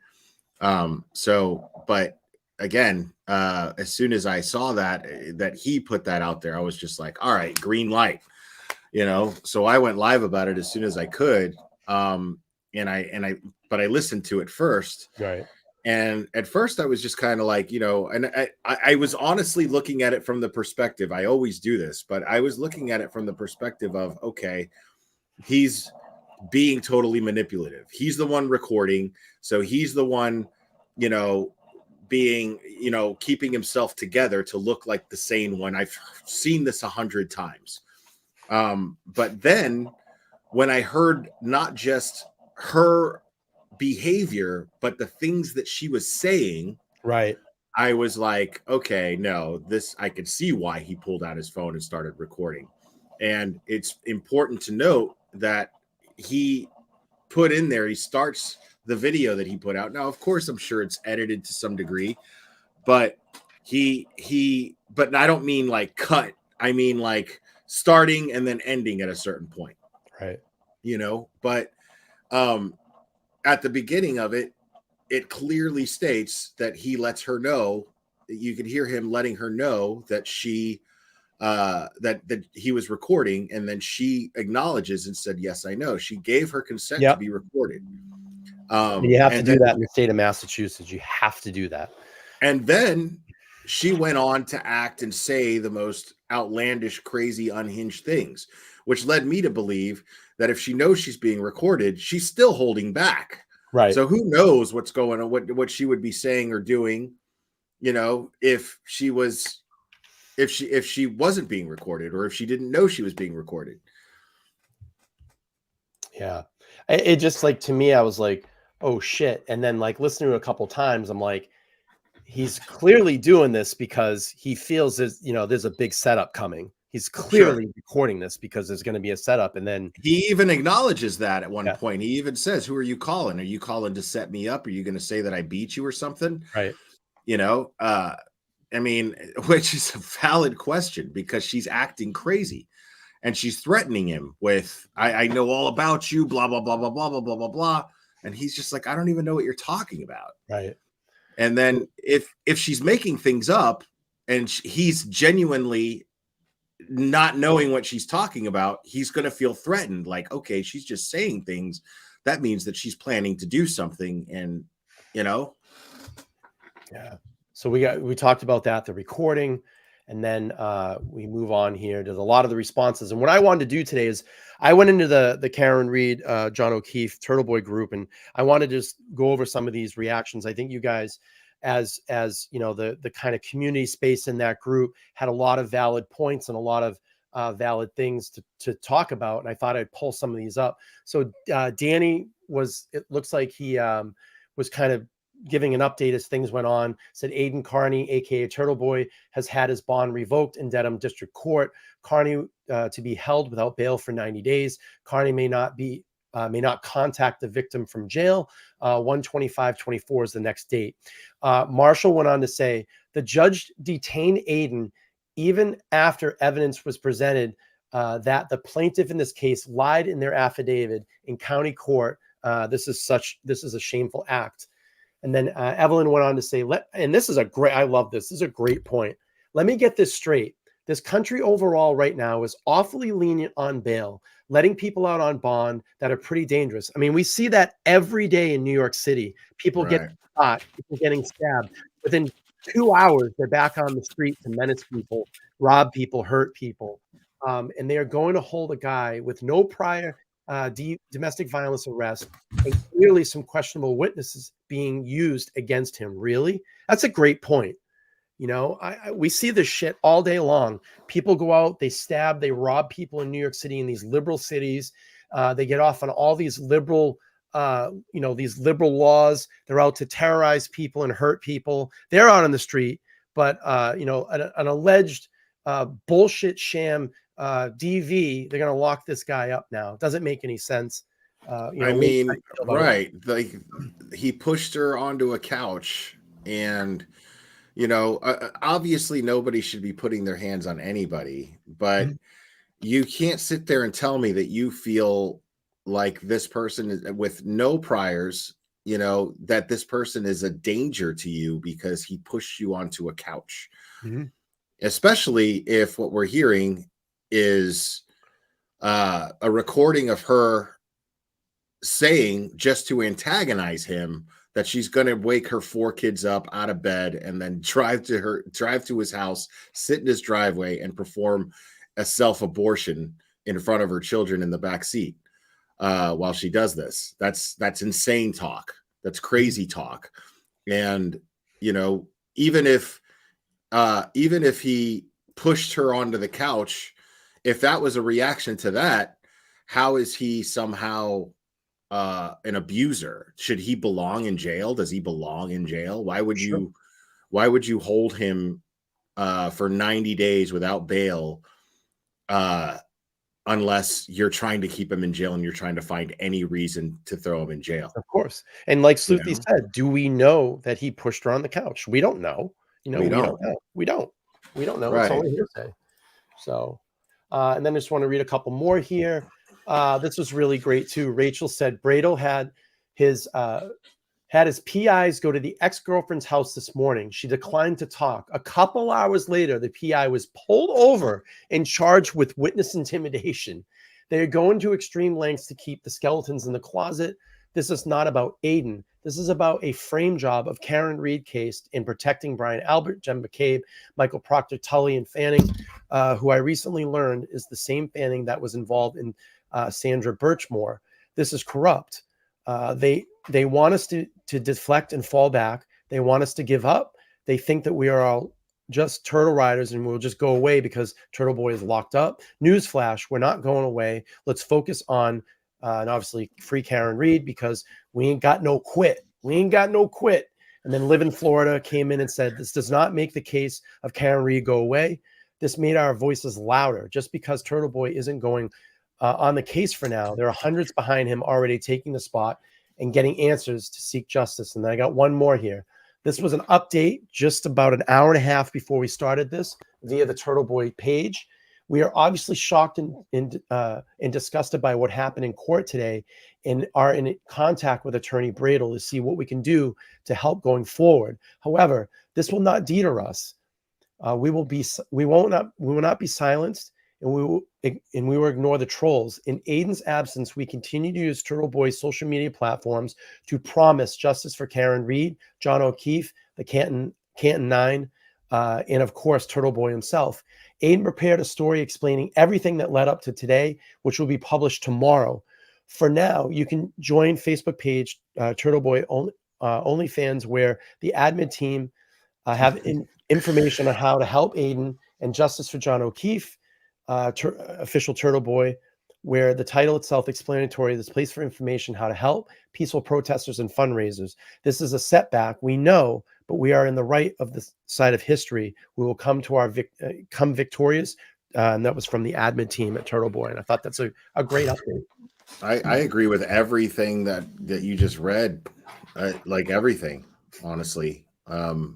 It's important that it's nothing wrong with showing support for Turtleboy, and everybody should be showing support for Turtleboy. But the best way to show support for Turtleboy is to do exactly what he provided us this information to do, which is fight for your right to your First Amendment rights. It's not fair that he would be the only one doing it. You have to protest, you have to assemble, you have to you have to use your social media platforms to spread information. Anytime you get updates, spread it.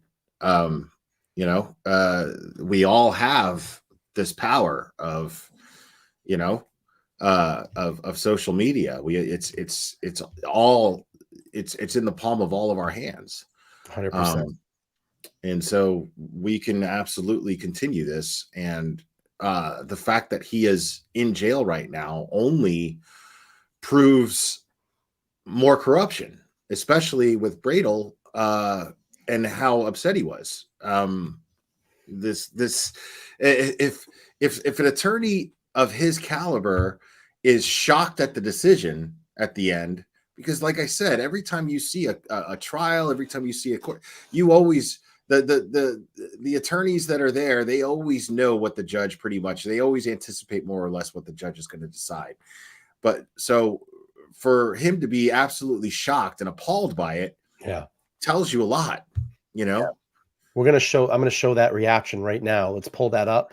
We'll show Aiden going into court today really quick. It's just a quick video here, but Channel 5 grabbed it. We'll get his reaction coming into court. Love you. We love you, Aiden. He mouthed something there, and I couldn't read it. I was trying to lip read, and I couldn't get it when he walked in. But he says something right here. I don't. What a waste! What a waste! Love you. We love you, Aiden. I mean, I would assume that he said something along the lines like everything's cool, or I'm good, or something, Yeah, of course. All right, let's play this here. We'll get Bradel's reaction. I know it's in this video. Aiden Curity faced new. God, they always butcher his name. It's Carney. It's not hard. Like it was funny. I remember the first time he came on. Well, the only time I had him on. He goes, I was given like a little bio, of his background. And I said Aiden Carney, and he says, I think he said during the show, he goes, "Thank you so much for getting my name right. Everybody fucks me up like when they bring me on." I got it wrong forever until I actually heard him say it on one of his streams, and then I was like, okay, so that's how you say. All right, got it. All right, I mean, I mispronounce everybody's name in Massachusetts, like everybody's. Our Emily Maha is live outside the courthouse in Dedham. And Emily, a lot of strong reactions there tonight. Well, Sean, Jen, Aiden Carney's lawyer, calling the judge's decision disgusting. She got it right Tonight, the Weather blogger will not be probably fucking producer was in her head, like in her ear going, "It's Carney, it's Carney." She kept going. She's probably practicing, Kearney, it's Carney. Or she's been there all day and, been hearing it. Exactly. home, instead heading to the House of Corrections. This is the moment the blogger known as Turtleboy walked out of the courthouse in shackles. Carney is charged with intimidating a witness and assault and battery on a household member. The prosecutor says he shoved his ex-girlfriend, who's also— Yeah, I'm not sure, Lunas. That's the thing. I don't know if he's monetized. I know he gets a lot of his thing through his even if he Turtle Chat. was, it wouldn't. Like the only thing that we can do as creators to help him is Yeah. share his link to his fund. So absolutely, you know. Also a witness in the ongoing murder investigation of Boston police officer John O'Keefe. Investigators say O'Keefe was killed by his girlfriend, Karen Reed. Carney's lawyer says the allegations are lies, saying the woman claimed to be pregnant and asked Carney to come over while she took an abortion pill. His lawyer says Carney recorded that conversation and posted it online. It was played in the courtroom today before the judge made his decision. You can hear the gasp from those inside as the judge revoked Carney's bail. His lawyer then taking Pay attention to Bradle here. Yeah. Pay attention to Bradle here. Motion to revoke Mr. King's bail without We're completely I'm gonna rewind that. I just want to get that natural reaction. Yeah. He's lit. Like, he doesn't want to look at the judge. You can see he doesn't want to look at the judge, and I think he's getting a feeling for where this is going to go. And then when he hears it, he's like, "What the fuck?" Right. Because he fought. Yeah. Fought He in was there. totally shocked. He was surprised absolutely at the. He's not even looking just at as much as the gallery was. Yeah. allowing the Commonwealth's motion to revoke Mr. King's bail without. We're completely disgusted after making that presentation that he's going to be held. The judge made his decision, and we're going to review it. We're going to do everything we can. Look at you. See his eyes. Oh, he's blasted. I mean, yeah, like he's. I think like, there were tears in his eyes. Yeah, I think he was so angry. Let me see. I think there's a longer video in the group. Let me see if I can find it real quick. We got time. Let me see.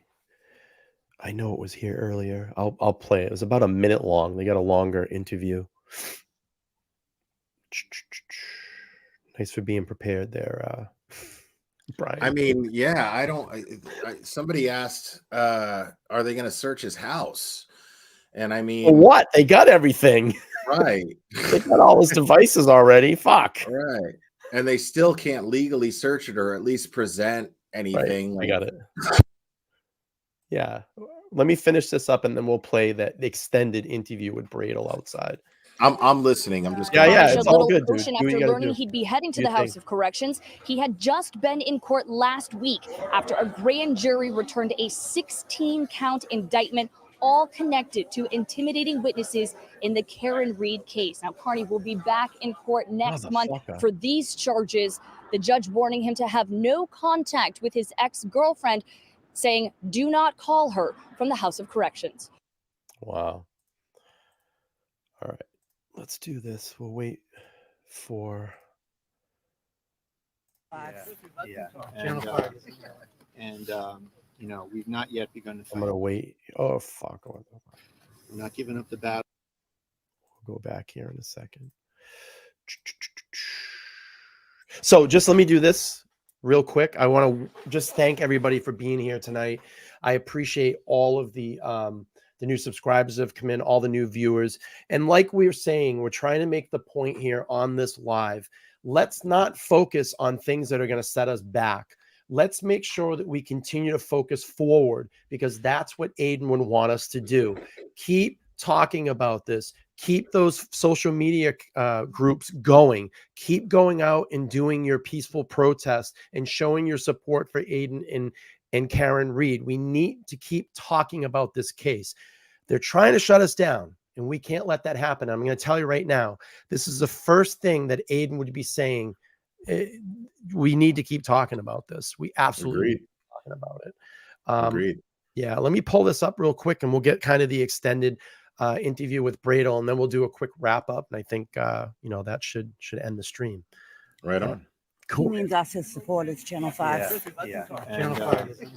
And he's pissed. You know, we've not yet begun to fight. We're not giving up the battle here. We're completely disgusted after making that presentation that he's going to be held. The judge made his decision, and we're going to review it. We're going to do everything we can Is there any appeal for Aiden. I don't want to get into specifics right now. You know, we're just shocked and disgusted that that's the ruling, and we're going to do everything we can to fight it. So thank you. Thanks, Tim. Thanks, Tim. Referencing court, I think you said you were having a discussion with the U.S. Attorney's Office, I believe. I don't think you really got to finish the thought, but I'd like to let you finish the thought. Their investigation is ongoing, and we've been in touch with them, and we're reporting everything that's going on in this case. So can you maybe? Sorry, that's all. We'll always discuss. Can you say what was discussed or why you were discussing? Yeah. So I was in touch with the U.S. Attorney's Office today and the FBI, and we're going to report factually everything that is going on in this case. And if they want to hear from us, they know where to find us. Did they reach out to you? Or did you reach out to them? No comment. We hit your first last name. It's the first time I've ever heard him say no comment. Yeah. I mean, if I'm like, imagine how that feels. Like if you know you did your job in every possible way, you went to law school, you know what I mean? Like you went to college for 8 years minimum to know exactly if I do this way and I do things that way, this is going to be the outcome because the law says so. And then that doesn't happen. Imagine how infuriating that must be for him. You know? Yeah, it sucks, man. So Bob Brown with a 10, and I think he's been posting this a lot in the chat. I'm sorry, I just haven't had time to pull it up because I just wanted to focus tonight. So he's asking Brian, ask the Glera when he's going to bring on Bill Cannon for help. Maybe you can help. I don't know. Is that an ongoing joke? I did a parody, a members only parody, and then I made it public. Where that was the one you did the other night with the yeah. So I mean, I might do one. I feel like it's a little too soon. Yeah. But I might do one again. That's right. I'm like, Bill Cannon. I'm like, the police off the cuff guy. I was in on that. I was checking that out. It was pretty good. Yeah, maybe I'll do one if the entire court hearing somehow gets released. And then I could go over it as Bill. Get old Bill to chime in. Off the muff. Off the muff. Police off the muff. I love. See, this is what I love. I love when females get in on these jokes because we're guys. Like we can fuck around and throw this around, and like we don't care. But I just love when like females get on that's a cool tip right there. You know what I mean? Like that's cool. Yeah. I'm blessed to have Cherry as part of my channel because she's just, I mean, she shocks me sometimes. And I'm telling you, one of the most filthy minded people that you can imagine. You women are much dirtier than us guys, believe me. Yeah, like Cherry's got like a special like spot right on Satan's lap when she dies. If she were here, she'd be like, "Nah, I'm an angel." No, you're not. So where do we go from here? What would you like, for us, what would you like us to do the next 90 days here? I think, we've kind of summed it up a lot, but I'd love to get like a final thought from you. What do we do? Where do we go from here? I mean, I don't know. It's all on you. That's a lot of pressure. Yeah. I don't know. I mean, in theory, I would say the only thing you can do, I mean, as I said, is focus more on why Turtleboy does what he does, right? And then try to exercise that without putting yourself at risk. Without putting yourself in danger, without, follow his example as far as not breaking the law, don't. The best thing I would say, honestly, is to just stay away from like the drama channels. Like, I mean, I'm not going to lie, like I have history with some of them. So I went into a chat today and they were just going off about me. And it was just really because they were just really mad because everything that they do is for subscribers and for money. I mean, this person had like two $200 super chats, you know, and they were just so mad at me because apparently, okay, so supposedly what happened was when I was in Mike McGrath's chat or on his panel today, somebody in the chat doxed the alleged victim of Turtleboy. And I didn't say anything about it, but I didn't see it. You know what I mean? So they tried to put that all on me, you know, and I'm like, I mean, so it's clear that they're just desperate to find anything to like trash me about, you know, and it's more about trying to create a back and forth with me, and like I just teased them in chat and just pissed them off and got them all worked up because it's a weird jealousy thing, and there's nothing to be jealous of, but for some reason they are. It's really weird that, you know, and they're like, you know, Mr. Integrity, blah blah blah, and you trashed a domestic violence victim and blah blah blah, and they started playing like snippets of the recording, and I was like, oh good, like in the chat I was like, oh good, play the part where she's where she threatens to pack the kids up and perform a self-abortion in his driveway in front of him, you know, and then they're like, that's not what happened, and I was just like, see, you know what I mean, like I have nothing to talk to you idiots about, you know, so, you know, but it was I sometimes my temptations get the better of me to just troll people and just poke the bear, you know, and the more they talk about me and the more idiotic that they come off, the better it is for me.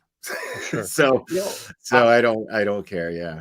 I'll be a little critical right now, and I might get a little shit for this. Okay. If it was me, knowing what is surrounded right now and everything that is going on, I probably would have just stayed home. I probably would have stayed, but I'm not him. I'm not in that situation. You know, I can't. I get it. You got to live your life. I get that, you know, but I mean, how, you know what I mean? Like, how are you supposed to really anticipate crazy? Sure. You know, I mean, so it's like, we don't really know the situation so much. So, I mean, to me, that's, as far as I'm concerned, based on the evidence that's been presented to me. Now, I don't know what happened before the recording. I don't know what happened after the recording, but based 100%. on the evidence that I have been made privy to personally, I can't speak for anyone else, but based on the information that I've been made privy to, I saw her as the aggressor and him as the rational person who was actually trying to leave. I agree. And so who knows what circumstances actually brought him over there. And you know, when he saw that it was crazy, he was just like, look, I'm gonna go. And she just did everything she could to manipulate him staying there. That is not what somebody who is afraid of somebody does. Sure. You know, so all of these things are very important to keep in mind. That is not, so when people criticize me for taking the side of a domestic abuser, or criticizing or trashing a domestic violence victim, sorry, I'm not censoring myself. Sorry about that. It's fine. I forget it's not my channel sometimes. We're good. So go with it. But when you know what I mean? Like, when people say these things, I'm like, well, let's break down and find out what makes her a victim. Exactly. An accusation? No, that's not enough for me. You know, like, there's so much that implies that she is the aggressor and he's the protagonist. It's Amber Heard 2.0. I think Tom said that earlier.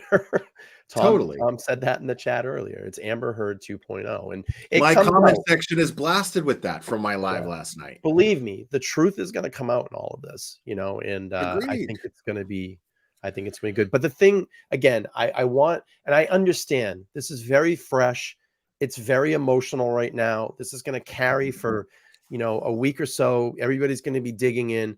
But seriously, don't lose focus on what you've been doing, because this is what it's supposed to do. It's supposed to distract you. It's supposed to distract you from the real thing that you should be doing. And I get it. It's emotional. You're going to want to go through it. You're going to read about it, talk about it, and you should get it out of your system. but then go back to what you're doing. Keep doing your peaceful protests. Keep talking about it in the groups. If you're on YouTube, start up your streams, talk about what's going on, continue to talk about Karen Read, continue to talk about Aiden's work into this case.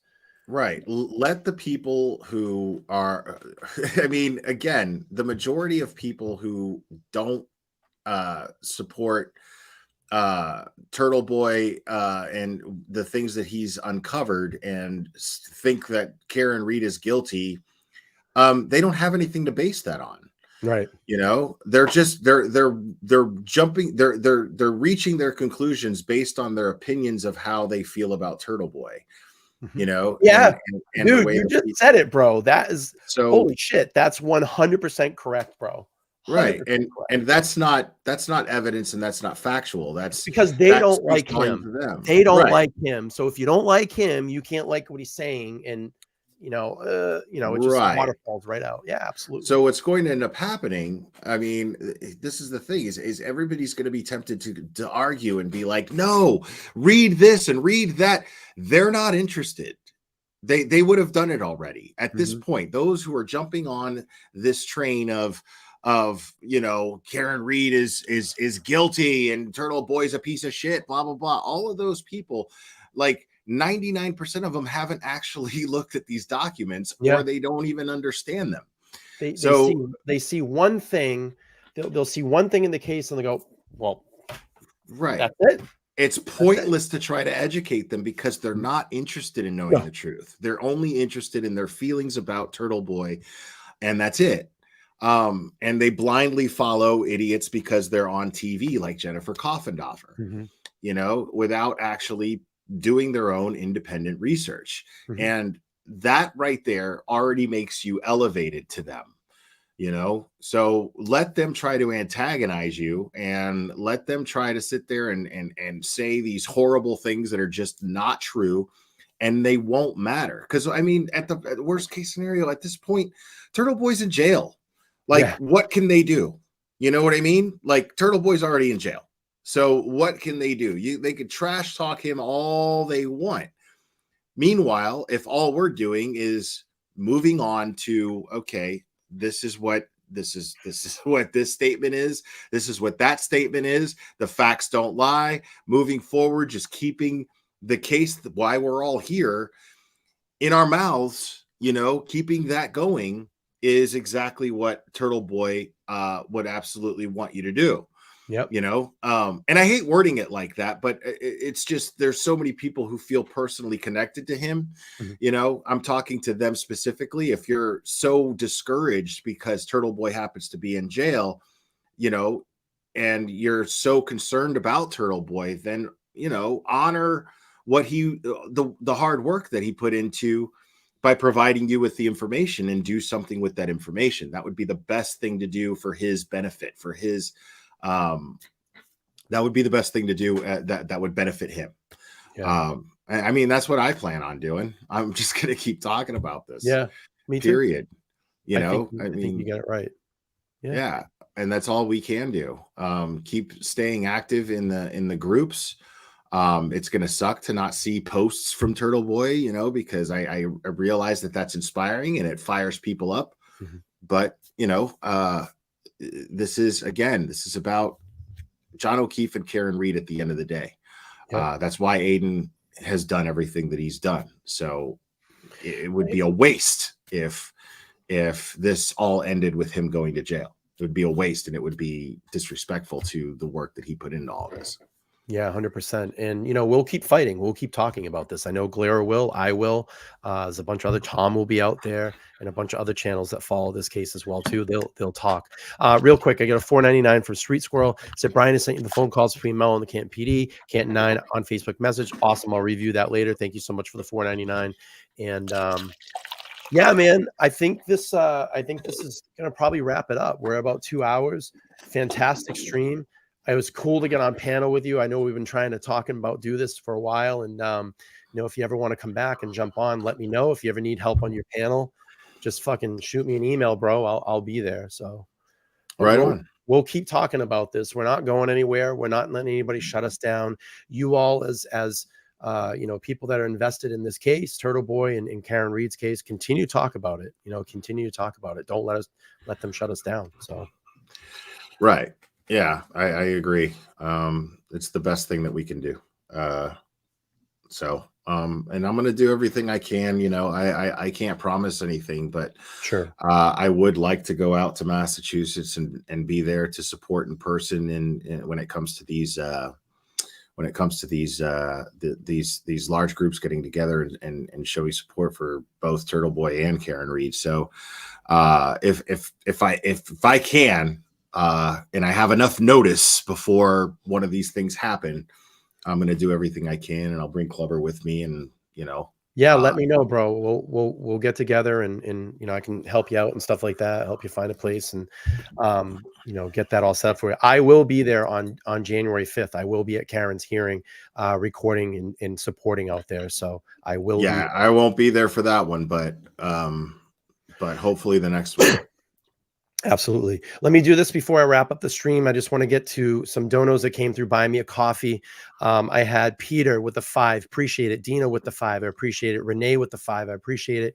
Colleen with the 5. I appreciate it. And Mike with a big 25. I appreciate that coming through for on Buy Me a Coffee. All right, dude. Well, I can't wait to see what you say next on your channel. Again, open invitation. Anytime you want to come over and hang out, you know, come over, hang out any single time. And I'd like to get me, you, and Tom on a panel one night. I think that would be cool. A cool. Sure. dynamic. Yeah. There's a lot of people I want to talk to. I want to talk to Rita. I want to talk to Tom. I want to talk to Young Jerks. Yeah. I mean, there's a lot of people in this community that I've met and I've gotten to know a bit just by being in their chats that I would love to have direct conversations with live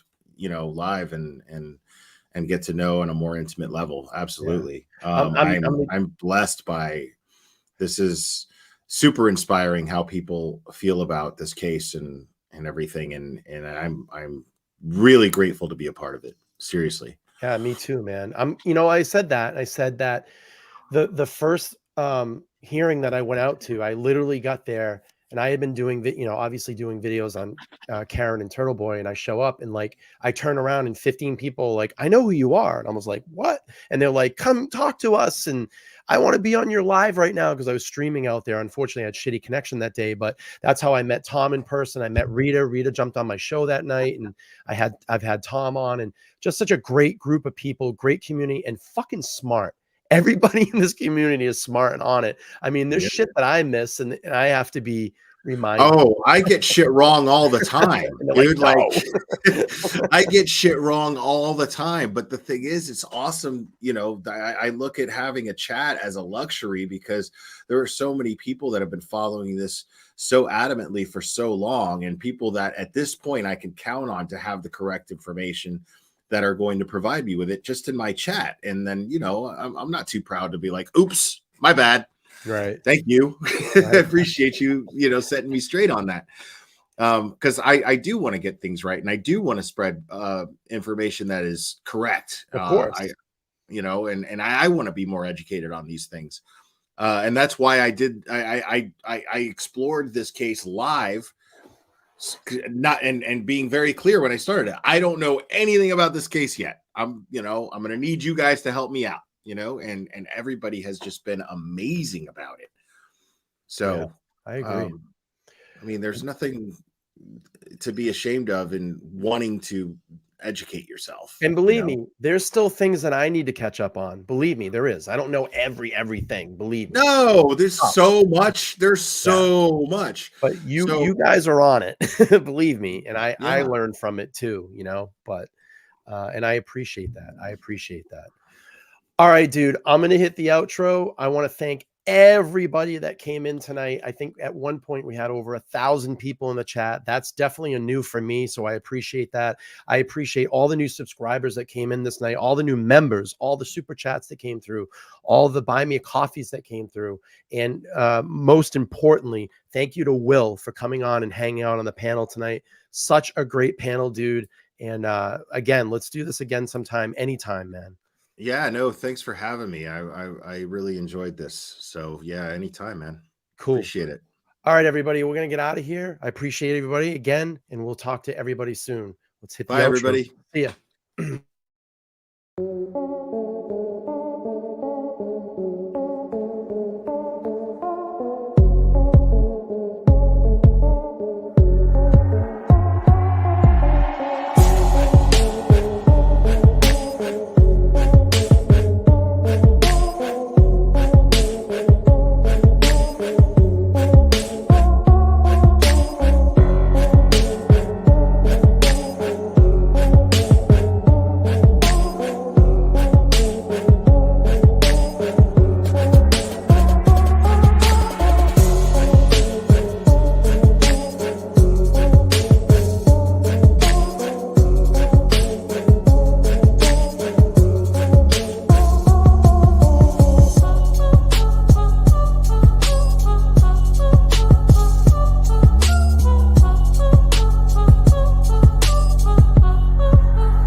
Thank you, everybody. I'll see you soon. I appreciate everything. I appreciate everything that everybody did tonight.